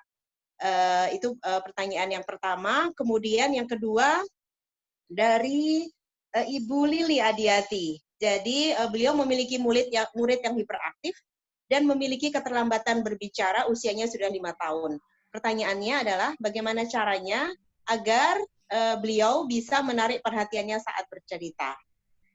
Baik, itu dulu yang pertanyaannya, Bu. Ya. Tadi ada yang Bu Mu'aliyah, Bu Haja Mu'aliyah tadi juga. Oh, maaf. Aduh, mohon maaf Bu Haja Mu'aliyah. Mohon maaf izin. Mohon maaf yang sebesar-besarnya. Saya akan memberi kesempatan kepada Ibu Haja Mu'aliyah. Maaf. Mohon maaf sekali lagi Ibu Haja, dipersilakan. Jawab dulu aja Bu, saya berikutnya setelah Ibu. Oh baik, terima kasih atas perkenan Ibu. Iya, baik, mohon maaf. Silakan Ibu Elvi, 2 pertanyaan itu kemudian ke Ibu Haja Mu'aliyah. Bunda, saya Bu, intinya diulang lagi pertanyaannya Bunda.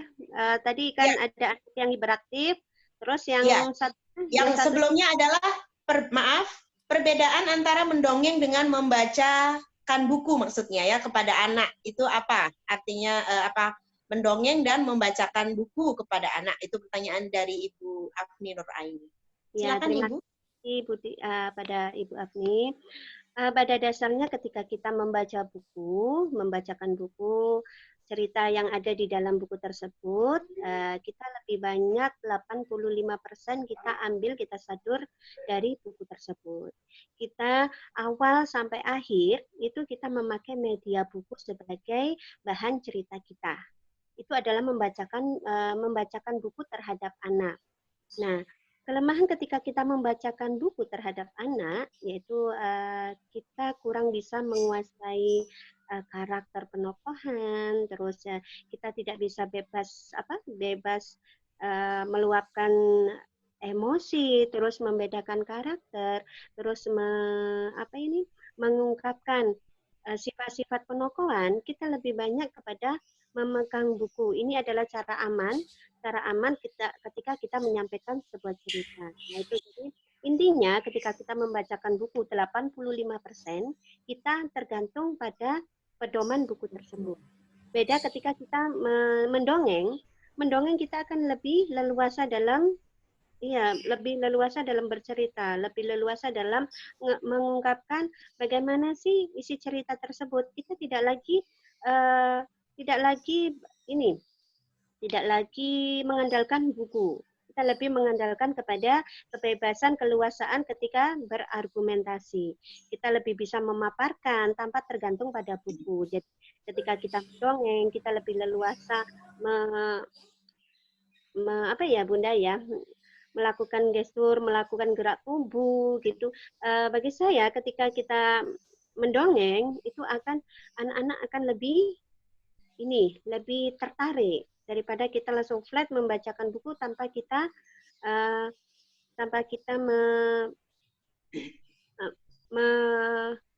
meluapkan emosi tersebut. Jadi intinya Bunda, sama-sama bagus, membacakan buku juga bagus, terus mendongeng juga bagus, karena semuanya itu ada plus minusnya ya Bunda ya. Kalau memang intinya sekali lagi, kalau membaca buku 85% kita berpedoman tergantung pada buku. Tapi kalau kita mendongeng pada anak-anak, maka kita akan mempunyai kebebasan untuk berkreasi. Kemudian pertanyaan yang kedua, bagaimana sih tips agar anak yang hiperaktif itu lebih tertarik pada anak kita, pada cerita kita? Langkah pertama, dekati anak itu.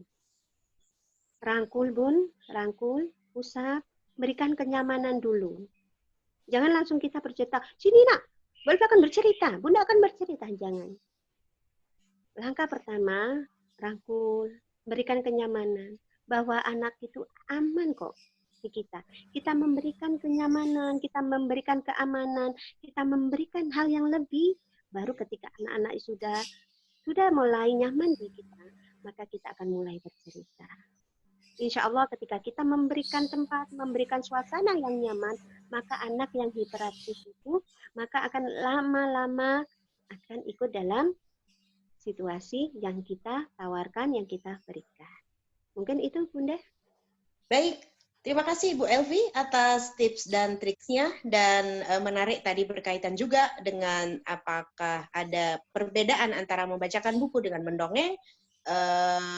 Kita sepakat bahwasanya kedua-duanya sama baiknya. Tentunya ada satu kelebihan dan mungkin ada sisi-sisi yang lain yang mungkin kita katakan tentu tidak ada sesuatu yang sempurna. Membacakan buku mungkin akan menjadikan kita lebih fokus kepada buku sehingga akan menyulitkan kita pada saat kita menunjukkan gesture, kemudian hal-hal yang lain yang akan menjadikan anak itu tertarik. Tetapi satu hal bahwasanya pembacaan buku tentunya bagi kita para pegiat literasi adalah pastinya akan mendekatkan anak pada buku, itu satu hal. Adapun mendongeng tentu saja kita akan menjadi lebih leluasa berkreasi, demikian juga mempergunakan properti atau berbagai peralatan yang dapat menunjang istilahnya itu cerita yang kita sampaikan tadi diberikan contoh oleh Bu Elvi, apakah itu melalui boneka tangan atau boneka jari dan sebagainya atau properti yang lain. Dan saya rasa ini merupakan varian ya dari metode bagaimana kita mendeliver atau mengirimkan pesan-pesan yang baik di dalam aktivitas baik membacakan buku atau mendongeng ini kepada anak-anak kita. Dan mengapa kita perlu mempergunakan semua metode-metode ini adalah karena kita tahu bahwasanya otak itu bekerja sangat dinamis dan membutuhkan banyak variasi-variasi. Dan tadi sudah kita banyak belajar dari Bu Elvi tentang apa yang bisa kita lakukan untuk membuat variasi-variasi supaya otak anak-anak kita bekerja dengan baik dan tidak menimbulkan kebosanan. Terima kasih, dan kita akan lanjutkan dari apa yang akan disampaikan oleh Ibu Hajah Mu'aliyah SPD. Dipersilahkan Ibu Hajah untuk menyampaikan. Silakan. Ya, terima kasih Bunda Diati atas waktunya. Terima kasih Bunda Elvi untuk ilmunya, luar biasa. Jujur saya satu pertanyaan saja, berdasarkan pengalaman Ibu selama mendongeng, saya butuh tips Bu, serius. Terkadang kita itu dalam mendongeng suka lupa alur cerita karena komunikasi tadi, fokus dua arah gitu. Gimana caranya agar pesan kita tetap nyampe kepada anak-anak, meskipun ya itu pecah fokus karena pertanyaan anak-anak tadi.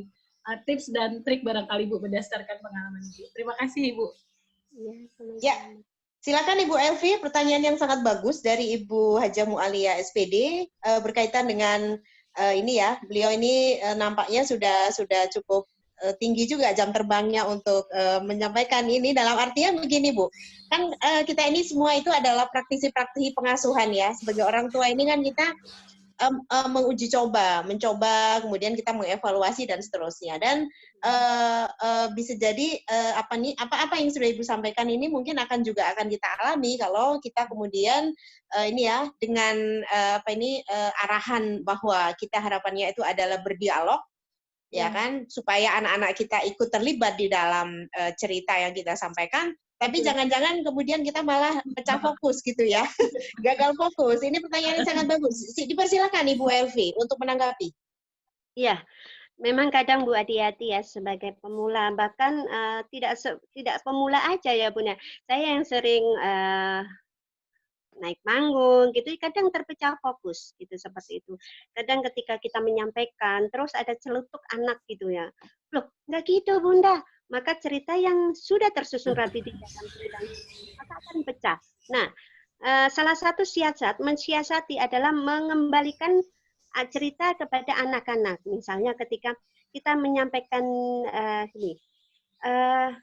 si kancil akan pergi ke sungai. Terus ada anak yang langsung nyeletuk, loh, ngapain ke sungai?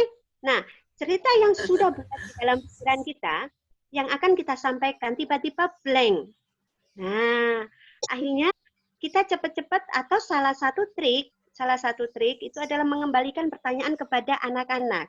Itu lebih memberikan rasa aman kepada kita. Ketika kita memberikan pertanyaan kepada anak-anak, maka secepat pula pikiran kita akan mengingat, oh, tadi apa ya? Ketika memberikan, misalnya, ngapain ke sungai? Nah, anak-anak, kita berbicara kepada audien. Nah, anak-anak, ngapain ya mereka pergi ke sungai? Anak-anak tahu enggak seperti itu? Tahu enggak kenapa si kancil pergi ke sungai? Berikan waktu 1 atau 2 menit agar anak-anak lebih berpikir. Nah, selama 1 atau 2 menit, kita mencoba mengumpulkan bahan yang sudah terlupa.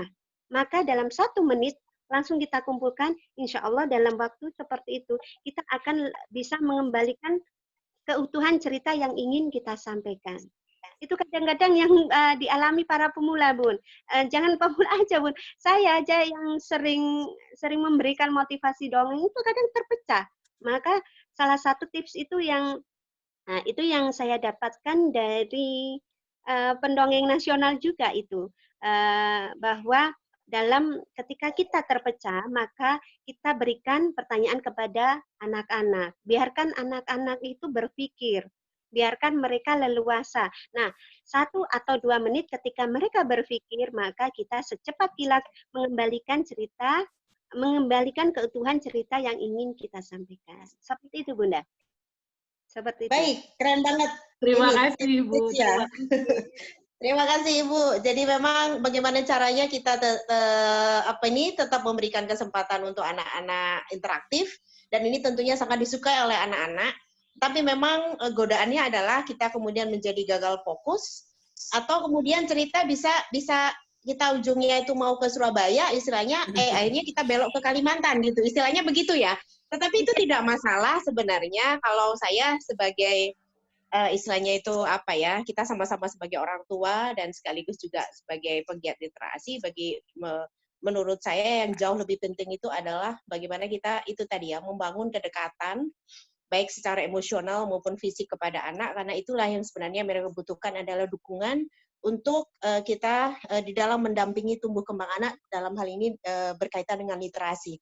Karena memang kenyamanan itu yang memang perlu diperoleh dan dirasakan oleh anak-anak kita sebelum akhirnya mereka mampu berkemampuan untuk tahapan-tahapan tertentu. Tentu saja untuk bahwa kita berharap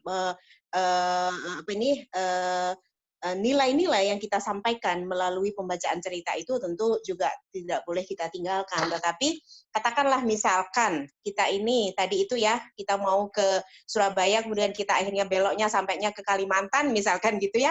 Saya rasa itu tidak menjadi sesuatu hal yang sangat prinsip. Yang penting adalah kita bersama menikmati proses itu.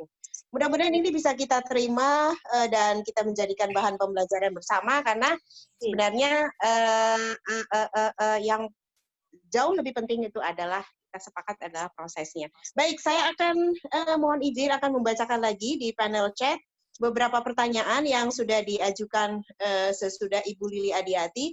Saya akan membacakan dari pertanyaan Ibu Titi Dwi Jayanti dari Bontang, Kalimantan Timur. Bagaimana trik kami? Ya? Jauh Bontangnya. Bontang, iya dari Bontang, Kalimantan Timur. Masya Allah, mudah-mudahan ilmunya bisa barokah ya dari Kalimantan Timur. Jadi, bagaimana trik kami sebagai pendidik atau guru dalam memberikan video bercerita dalam pembelajaran dari rumah, ya, karena ini eranya adalah era BDR, belajar dari rumah, luar biasa. Ini kesempatan sekaligus tantangan buat kita semuanya. Bagaimana memberikan video bercerita dalam pembelajaran dari rumah ini untuk pemilihan cerita yang akan kita sampaikan. Pertanyaannya adalah, apakah mengirimkan beberapa video bercerita, kemudian anak-anak di rumah yang akan memilih video cerita sesuai dengan keinginan anak, atau seperti apa? Itu pertanyaan dari Ibu Titi Dwi Jayanti. Kemudian dari Ibu Tiwi Kistiwi, ini kalau nggak salah nih guru di Jakarta Selatan ya Bu, beliau menanyakan tentang begini, kalau kita orang tua sudah berusaha menceritakan atau mendongeng pada saat anak-anak kita bersama-sama, kemudian selesai cerita, orang tua mencoba bertanya pada anak dari cerita tersebut, tapi jawaban anak selalu gini, nggak tahu, gitu. Terus orang tua dalam hal ini konteksnya orang tua ya, orang tua nanya lagi yang lebih simpel dari apa yang sudah disampaikan, terus jawabannya nggak tahu, gitu. Jawabannya selalu nggak tahu dan nggak tahu. Pertanyaan dari Ibu Tiwi, apa yang salah ya dengan saya membacakan cerita atau dongeng itu ya Bu? Jadi mohon ini arahan atau pandangan dari Ibu berkaitan dengan apa yang sudah disampaikan oleh Ibu Tiwi dan juga tadi Ibu Titi yang dari Bontang, Kalimantan Timur. Kita silakan Ibu Elvi. Ya, terima kasih yang dari Bontang ya. Salam. Kakak saya ada di Bontang loh, Bu. Nah, salam kenal dari Kota Malang. Iya, memang terjadi kendala ketika kita pembelajaran pada situasi kali ini. Kita banyak memberikan pembelajaran video. Nah, bagaimana sih pembelajaran video bercerita itu agar lebih menarik kepada anak ya? Apakah sebagai guru kita bisa memberikan berbagai macam video dongeng kepada anak-anak agar anak-anak lebih interaksi, atau kita gurunya sendiri yang memberikan? Bunda, kita memberikan dongeng pada anak-anak boleh kok, boleh dengan mengcover dongeng orang lain untuk diberikan kepada kita. Halo? Ya, lanjut Bu.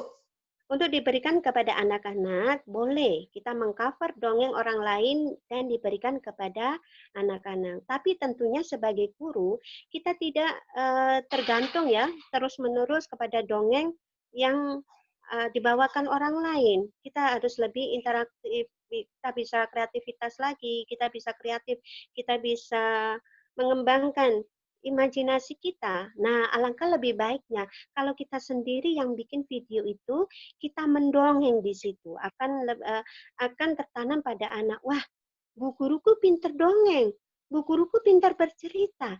Akan timbul, akan memupuk kesadaran anak-anak. Wow, ternyata guruku itu pandai dalam segala hal. Memang dalam pikiran anak-anak sekarang, pada murid kita, bahwa guruku idolaku. Setidaknya mulai sekarang Bunda, ayo kita bikin video dongeng. Jangan takut salah. Jangan takut jangan takut jelek. Jangan takut tidak diterima oleh anak-anak. Memang pertama kali kita mendongeng tentunya tidak sebagus dongeng orang yang sudah terbiasa mendongeng di atas panggung. Tapi tanamkan dalam hati bahwa ibu mampu. Idola mereka, panjenengan, ibunda, itu adalah idola mereka bagi anak-anak, idola anak-anak. Jadi, Bunda, ayo tanamkan. Ayo, paksa diri kita untuk bisa seperti apa yang mereka pikirkan. Jangan jauh-jauh, Bu. Anak saya yang sudah SMP, nah, ketika saya mengajari, anak saya akan bilang gini, ah mama, guruku itu lemah, itu paling pintar, guruku paling bisa, apapun bisa. Seperti itu. Jadi, di mata anak-anak, di pikiran anak-anak bahwa guru adalah segalanya bagi mereka. Seperti itu ya Bunda. Yuk kita bikin video pembelajaran yang bagus. Jangan takut salah, jangan takut jelek. Tetap semangat. Nah ini pertanyaan yang kedua, bagaimana sih mengakali anak supaya tidak menjawab, tidak tahu, Bunda. Sebelum pada slide sebelumnya ya, slide materi, di situ sedikit saya menyinggung, dalam pemberian cerita, Bunda berikan motivasi. Berikan motivasi itu tidak harus pujian, tapi ada hadiah kecil, misalnya Bunda punya pensil, punya mobil-mobilan kecil, tawarkan kepada anak-anak. Dek, Bunda punya cerita yang bagus. Bunda punya cerita yang menarik. Nah, sekarang disimak dulu ya ceritanya. Kalau nanti adik bisa menjawab pertanyaannya Bunda, nih ada hadiah nih. Mobil ini, mobil remote kecil, pensil berwarna-warni, ada krayon berwarna-warni. Karena hadiah itu tidak harus mahal. Maka anak akan lebih tertarik. Oh iya, ketika aku mendengarkan cerita Bunda, ketika aku bisa menjawab pertanyaannya Bunda, maka aku akan mendapatkan hadiah itu, akan mendapatkan reward itu. Jadi motivasi, pemberian motivasi berupa moral, berupa pujian, berupa yang lain itu memang sangat dibutuhkan oleh anak-anak. Maka dengan pemberian hadiah tersebut, anak-anak akan lebih terfokus dan terkonsentrasi pada pemberian cerita yang kita berikan. Seperti itu, Bunda. Baik, terima kasih Bu Elvi apa yang sudah disampaikan untuk menanggapi pertanyaan dari Ibu Tiwi Kustiwi berkaitan dengan kenapa anak terkesan tidak memahami isi dari cerita yang sudah kita sampaikan, dan Bu Elvi menyampaikan untuk menanggapinya adalah mungkin kita perlu mencari metode yang lain untuk menarik minat anak. Kalau boleh izin ya Bu Elvi, saya boleh menambahkan sedikit saja. Yang kita khawatirkan itu adalah sebenarnya mungkin barangkali ya, ini karena kita tidak mungkin untuk berinteraksi dengan Bu Tiwi, atau karena sudah ada juga ini yang raise hand, Ibu Mariati SPD, tetapi mungkin begini, tadi sebenarnya sudah disinggung oleh Ibu Elvi, berkaitan dengan bahwa kita harus memperhatikan karakteristik anak gitu ya, kita harus mengikuti alur mereka berkaitan juga dengan apakah seperti apa sih gaya belajarnya anak nih. Kadang-kadang kan itu berkaitan dengan bagaimana mereka bisa berkonsentrasi dalam sesuatu hal. Mungkin kalau misalnya itu setelah kita menyampaikan cerita kita, kemudian anak terkesan tidak tahu, ini kan pertanyaannya adalah apakah memang mereka tidak tahu atau mereka itu enggan. Bosan. Iya, jadi enggan. Kalau mereka tidak tahu, memang benar-benar asumsinya ini kita khawatirkan kan bagaimana penangkapan kadar penangkapan, kemampuan penangkapan mereka di dalam menerima informasi, yang kita tahu bahwasanya memang setiap anak itu berbeda-beda kecepatan penangkapan tersebut, dan ini berkaitan juga dengan rentang konsentrasi, dan mau tidak mau kita harus menilai juga jangan-jangan apa yang kita sampaikan kurang sesuai dengan ya cara mengajar kita, cara menyampaikan cerita kita tidak sesuai dengan gaya belajar anak. Kita menyampaikannya mungkin lebih monoton gitu, sementara anak-anak masih berkonsentrasi pada hal yang lain. Bisa jadi seperti itu. Sebenarnya banyak sekali aspeknya, tetapi penting untuk kita menarik minat anak lebih dahulu, ya.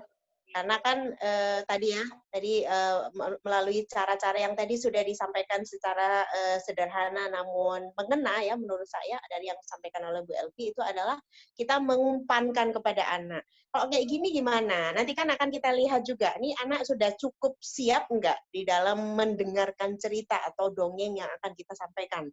Jangan sampai kitanya yang terlalu bersemangat, anak belum sampai di frekuensi itu.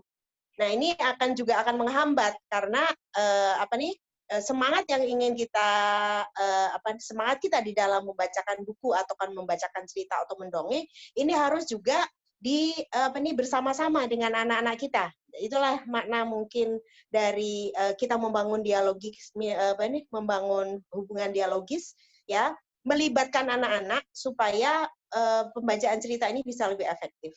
Selain tadi trik-trik yang lain dengan memberikan hadiah, apakah itu motivasi atau kan sebagai bentuk apresiasi, tentunya bukan tidak harus mahal, tetapi sesuatu yang bernilai atau bermakna untuk anak. Mungkin itu pada kesempatan lain mungkin akan nanti kita bahas lebih lanjut barangkali tentang gaya belajar anak di lain kesempatan mungkin ya Bu Elvi. Dan ini dari tadi ada yang raise hand, Ibu Mariati SPD. Tadi sudah kita berikan kesempatan, cuman mungkin beliau masih ada di frekuensi yang lain, tapi ini beliau sudah raise hand. Ini untuk pertanyaan terakhir, mohon izin karena kita sudah mendekati jam 11.30. Bahkan ini sudah lebih 1 menit. Kalau memang diperlukan Bu Adiati. Bagaimana? Kalau memang diperlukan nanti menurut teman-teman kira-kira tambah 5 menit, mau 7 menit juga. Baik. Baik Pak Cahyo, terima kasih. Mohon izin karena ini biasanya setengah 12 itu sudah azan ya Bu. Kalau iya, di Kota Malang sudah azan ya. Kalau di Jakarta mungkin baru jam 12. Silakan mungkin kita akan tambah beberapa menit. Dan ini Ibu Mariati SPD, dipersilakan Ibu. Silakan Ibu.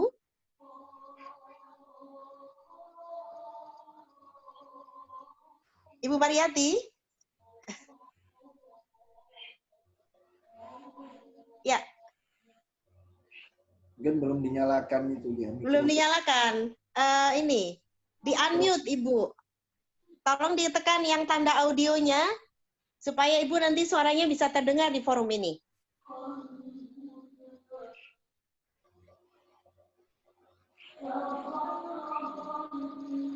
Dipersilakan Ibu Mariati. Ya, Ibu Mariati sudah mengangkat tangan raise hand. Ibu silakan yang ada gambarnya mute itu ditekan menjadi supaya Ibu nanti bisa menyampaikan langsung kepada forum ini. Ibu Mariati, dipersilakan.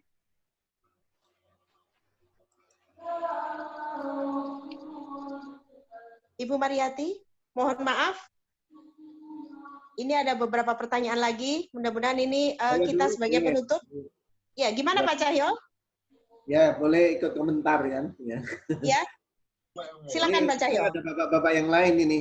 Bu Elvi, saya kira kan ini ya, jadi kalau tugas kita mendampingi anak-anak ini kan juga bukan tugasnya semata-mata para ibu kan, para bapak, apalagi kalau bapak-bapak ya, kebetulan kalau kita kan juga jadi guru gitu ya, atau bapak-bapak yang bisa bekerjanya bisnisnya dari rumah bermiliar-miliar, bertriliun-triliun, tapi cukup dari belakang komputer kan, bisa menemani anak-anak kita. Saya kira kan perlu juga ya Bu Elvi untuk para bapak ya, karena salah satu cara untuk menanamkan pendidikan karakter kan salah satunya melalui mendongeng maupun membacakan buku cerita ya, yang sifatnya edukatif, yang sifatnya kepahlawanan, atau sifatnya mengajarkan motivasi, inspirasi dan etos kerja. Kira-kira komentarnya Bu Elvi bagaimana ini? Jadi perannya bapak-bapak ini kalau terus pendidikan semata-mata seolah-olah para ibu, nanti dikiranya seolah-olah tanggung jawabnya utamanya para ibu ini. Silakan Bu Elvi komentarnya. Iya Pak Cahyo. Tadi sudah disinggung, saya sudah menyapa bahwa ayah dan bunda hebat itu berarti saya tidak mengkhususkan kepada bunda sebagai tonggak pembelajaran, tonggak pelaksanaan pembelajaran di rumah pada saat ini. Karena apa? Peran kedua orang tua memang penting dalam pendidikan karakter yang kita berikan. Misalnya kalau ibu tidak bisa, maka ayah yang mengambil itu mengambil pembelajaran tersebut. Begitu juga kalau ayah tidak bisa, maka ibu yang mengambil peran pemberian pembelajaran pada saat ini. Kalau kedua-duanya, misalnya ayah dan bunda bersama-sama memberikan peran dalam pembelajaran pada saat ini, alangkah lebih bagusnya, karena pendidikan karakter yang kita berikan pada saat ini akan jauh lebih sempurna, dengan di anak-anak. Jadi bunda boleh kok, ayah dan bunda boleh kok. Saya tidak mengkhususkan, tadi saya sudah sebutkan, sudah menyapa, ayah dan bunda hebat. Berarti saya tidak mengkhususkan pendidikan ini adalah alih-alih yang memegang adalah bunda, yang memegang adalah mama, yang memegang adalah ibu. Tapi ayah dan bunda, yuk kita kerjasama dalam memegang kendali pada pembelajaran pada saat ini, karena mereka membutuhkan kita. Ayo kita bulatkan tekad bahwa pembelajaran ini kita yang pegang. Kenapa? Karena sekarang tidak belajar di sekolah dulu ya, maka guru yang terbaik pada saat ini adalah kedua orang tua yang ada di rumah. Seperti itu. Setuju, Bu Elvi. Luar biasa.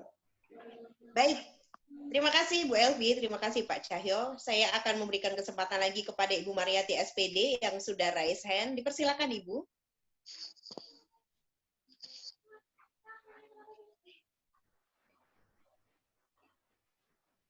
Oke, maaf suaranya menghilang karena beliau sedang di perjalanan. Baik, saya akan melanjutkan dengan di panel chat. Ada 2 pertanyaan yang sudah masuk dari Ibu Wiwit Mahmuda berkaitan dengan bagaimana untuk penyampaian dalam mendongeng di pembelajaran BDR, belajar dari rumah, media penyampaian mana yang lebih mudah untuk dipergunakan?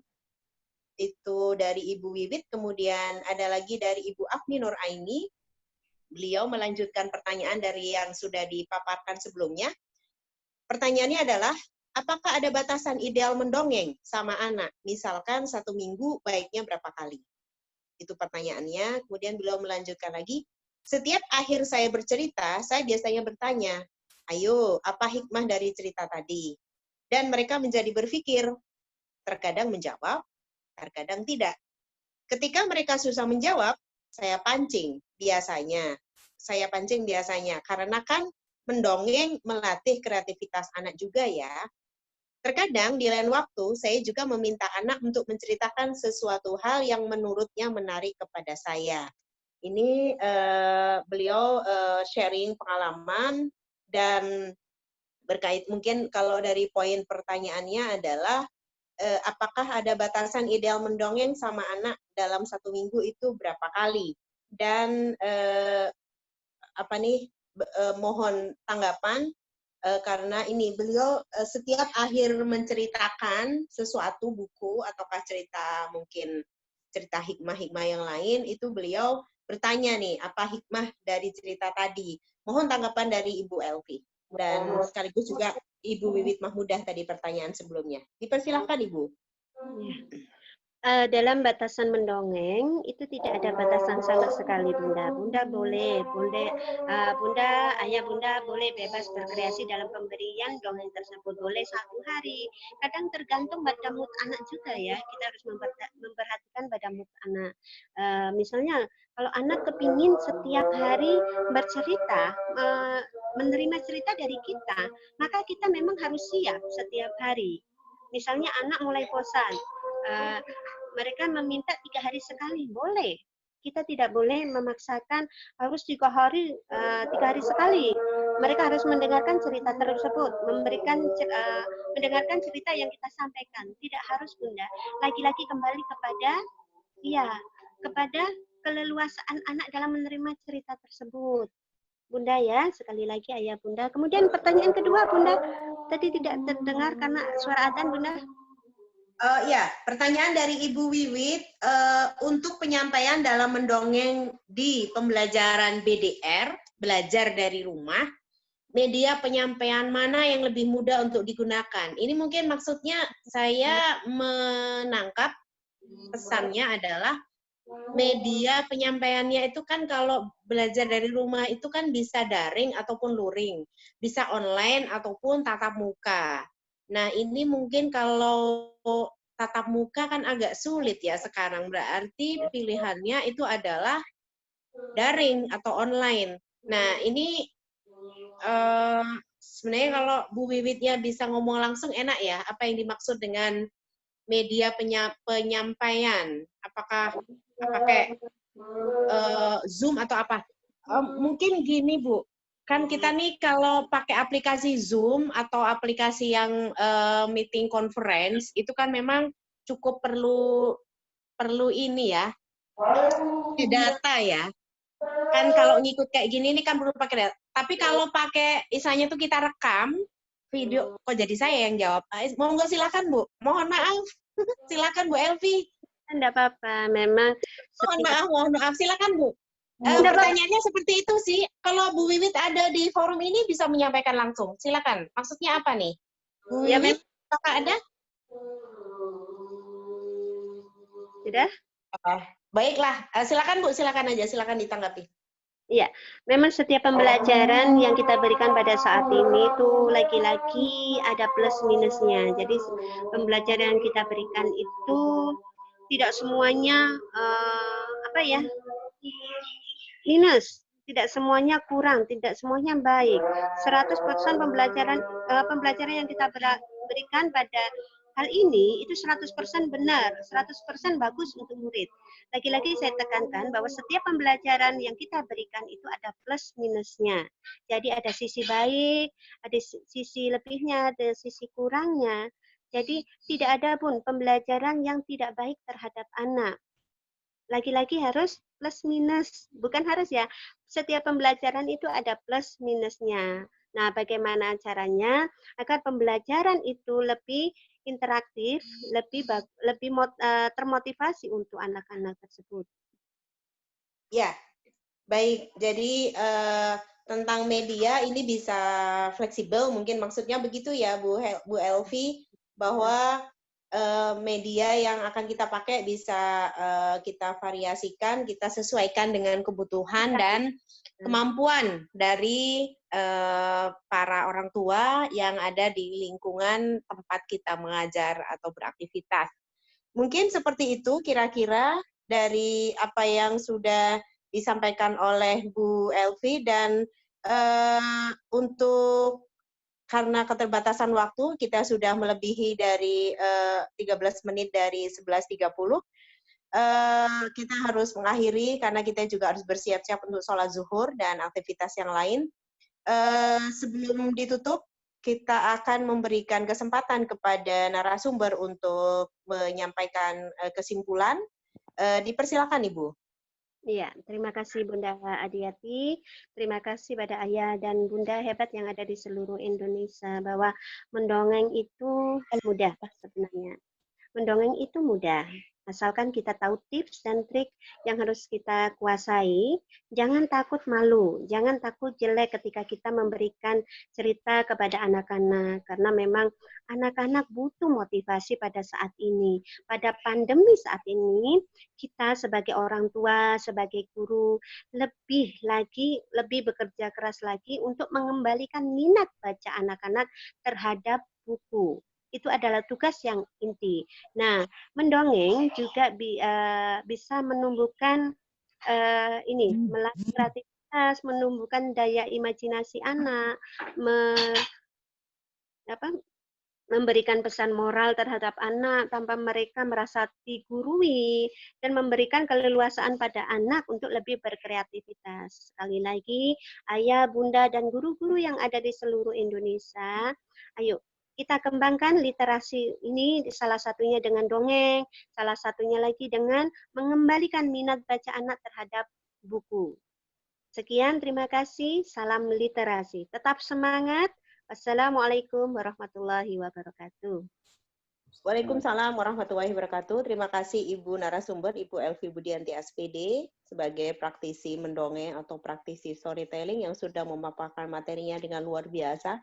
Dan terima kasih juga kami sampaikan kepada para partisipan. Di dalam catatan kami sampai detik ini masih ada sekitar 47 atau 44 partisipan yang bertahan mengikuti acara ini sampai akhir, dan kami berharap tentunya tidak lain adalah mudah-mudahan kegiatan ini bermanfaat untuk lebih baiknya pengasuhan ya, dan pendidikan anak-anak kita, dan tentunya mudah-mudahan ini bermanfaat untuk sebagai bekal kita sebagai orang tua yang memiliki tugas dan peran utama di dalam pengasuhan dan pendidikan anak. Dan sebagai penutup, mungkin ada sepatah dua patah lagi untuk mengakhiri kegiatan ini. Kepada Bapak Cahyo sebagai Direktur Titian Insan Cemerlang, kami berikan waktu mungkin 1 atau 2 menit. Dipersilakan Bapak. Baik, terima kasih Bunda Aini Kiki yang telah menjadi MC moderator dari diskusi kita hari ini. Ya, terima kasih Bu Elvi Budianti, SPD, yang telah juga menyampaikan pengetahuannya, pengalamannya. Saya kira luar biasa sekali. Saya pun juga ikut menikmati ya para bapak mana semua ini para bapak ya. Para bapak ya juga ikut serta kita para ibu. Jadi memang tugas kita untuk pendidikan pengasuhan anak-anak kita tidak bisa tidak harus peran utamanya adalah para bapak dan ibu. Baik Bapak Ibu sekalian, kegiatan kita ini dilaksanakan oleh komunitas belajar Bengkel Kreasi Titian Insan Cemerlang, dan sebagai tentunya ucapan terima kasih kita Bapak Ibu sekalian, kebetulan kita pada saat ini menggunakan aplikasi Zoom Meeting ini untuk sementara sembari LMPSDM Titian Insan Cemerlang sedang menyiapkan untuk keperluan fasilitasi Zoom Meeting-nya. Zoom Meeting ini adalah difasilitasi oleh Bimba AIUEO bersama-sama dengan pengurus pusat GPMB. Pengurus pusat GPMB yaitu Gerakan Pemasyarakatan Minat Baca. Ya, kebetulan alhamdulillah saya, Bu Adiati dan beberapa teman juga menjadi pengurus pusat GPMB. Dan tentunya kita juga mengucapkan terima kasih ya kepada Bimba AIUEO, Pak Bambang Suyatno dan seluruh pengurus ya Bimba AIUEO, yang mudah-mudahan ini juga menjadi satu amalan kebajikan ya bagi Bapak Ibu sekalian dari Bimba AIUEO yang juga memfasilitasi penggunaan aplikasi Zoom kita ini, dan juga dari PP GPMB ya, Gerakan Pemasyarakatan Minat Baca. Baik Bapak Ibu sekalian, untuk mengakhiri ya, mohon izin Bu Adiati, kita akhiri dengan tadi kita mengawali adalah TIC ya, salam TIC, yaitu berubah hari ini atau tidak sama sekali. Harapannya setelah kita memperoleh pengetahuan dan pengalaman yang kita sudah peroleh adalah betul-betul kita mau berubah untuk menjadi lebih baik, bahkan menjadi yang terbaik. Jadi silakan Bapak Ibu sekalian kalau ingin bisa menampilkan menampilkan videonya semua biar kelihatan semakin ramai, dipersilakan Bapak Ibu sekalian semua. Jadi kita bersama-sama ya. Bapak Ibu sekalian sudah siap semua? Sudah siap semua ya Bapak Ibu sekalian? Oke ya, kita ya. Oke ya, begitu saya salam TIC, berubah hari ini atau tidak sama sekali. Ya, ini sebentar. Ya. Oke ya. Bapak Ibu sekalian sudah siap? Bapak Ibu sekalian siap? Ya, siap. Baik. Oke. Salam TIC, berubah hari ini atau tidak sama sekali. Baik, dari saya terima kasih kepada Bunda Aini Kiki. Assalamualaikum warahmatullahi wabarakatuh. Waalaikumsalam warahmatullahi wabarakatuh. Terima kasih Pak Cahyo, terima kasih kepada narasumber, terima kasih kepada semua partisipan. Mudah-mudahan apa yang sedikit yang kita pelajari pada hari ini bermanfaat dan menjadi barokah buat kita semuanya. Pengalaman-pengalaman yang sudah dibagi oleh para orang tua peserta yang hadir pada kesempatan kali ini mudah-mudahan menjadi inspirasi yang bermanfaat untuk kita memberikan pengasuhan yang lebih baik dan lebih baik senantiasa. Sampai jumpa di kesempatan sesi berbagi yang akan datang, dan informasi tentang materi akan kami share di WA Group sesi berbagi dan juga WA Group pelatihan literasi keluarga. Sampai jumpa. Kita akhiri dengan doa kafaratul majelis. Subhanakallahumma wa bihamdika asyhadu an la ilaha illa anta astaghfiruka wa atubu ilaik. Mudah-mudahan menjadi keberkahan untuk kita semua yang hadir pada forum hari ini. Terima kasih. Assalamualaikum warahmatullahi wabarakatuh.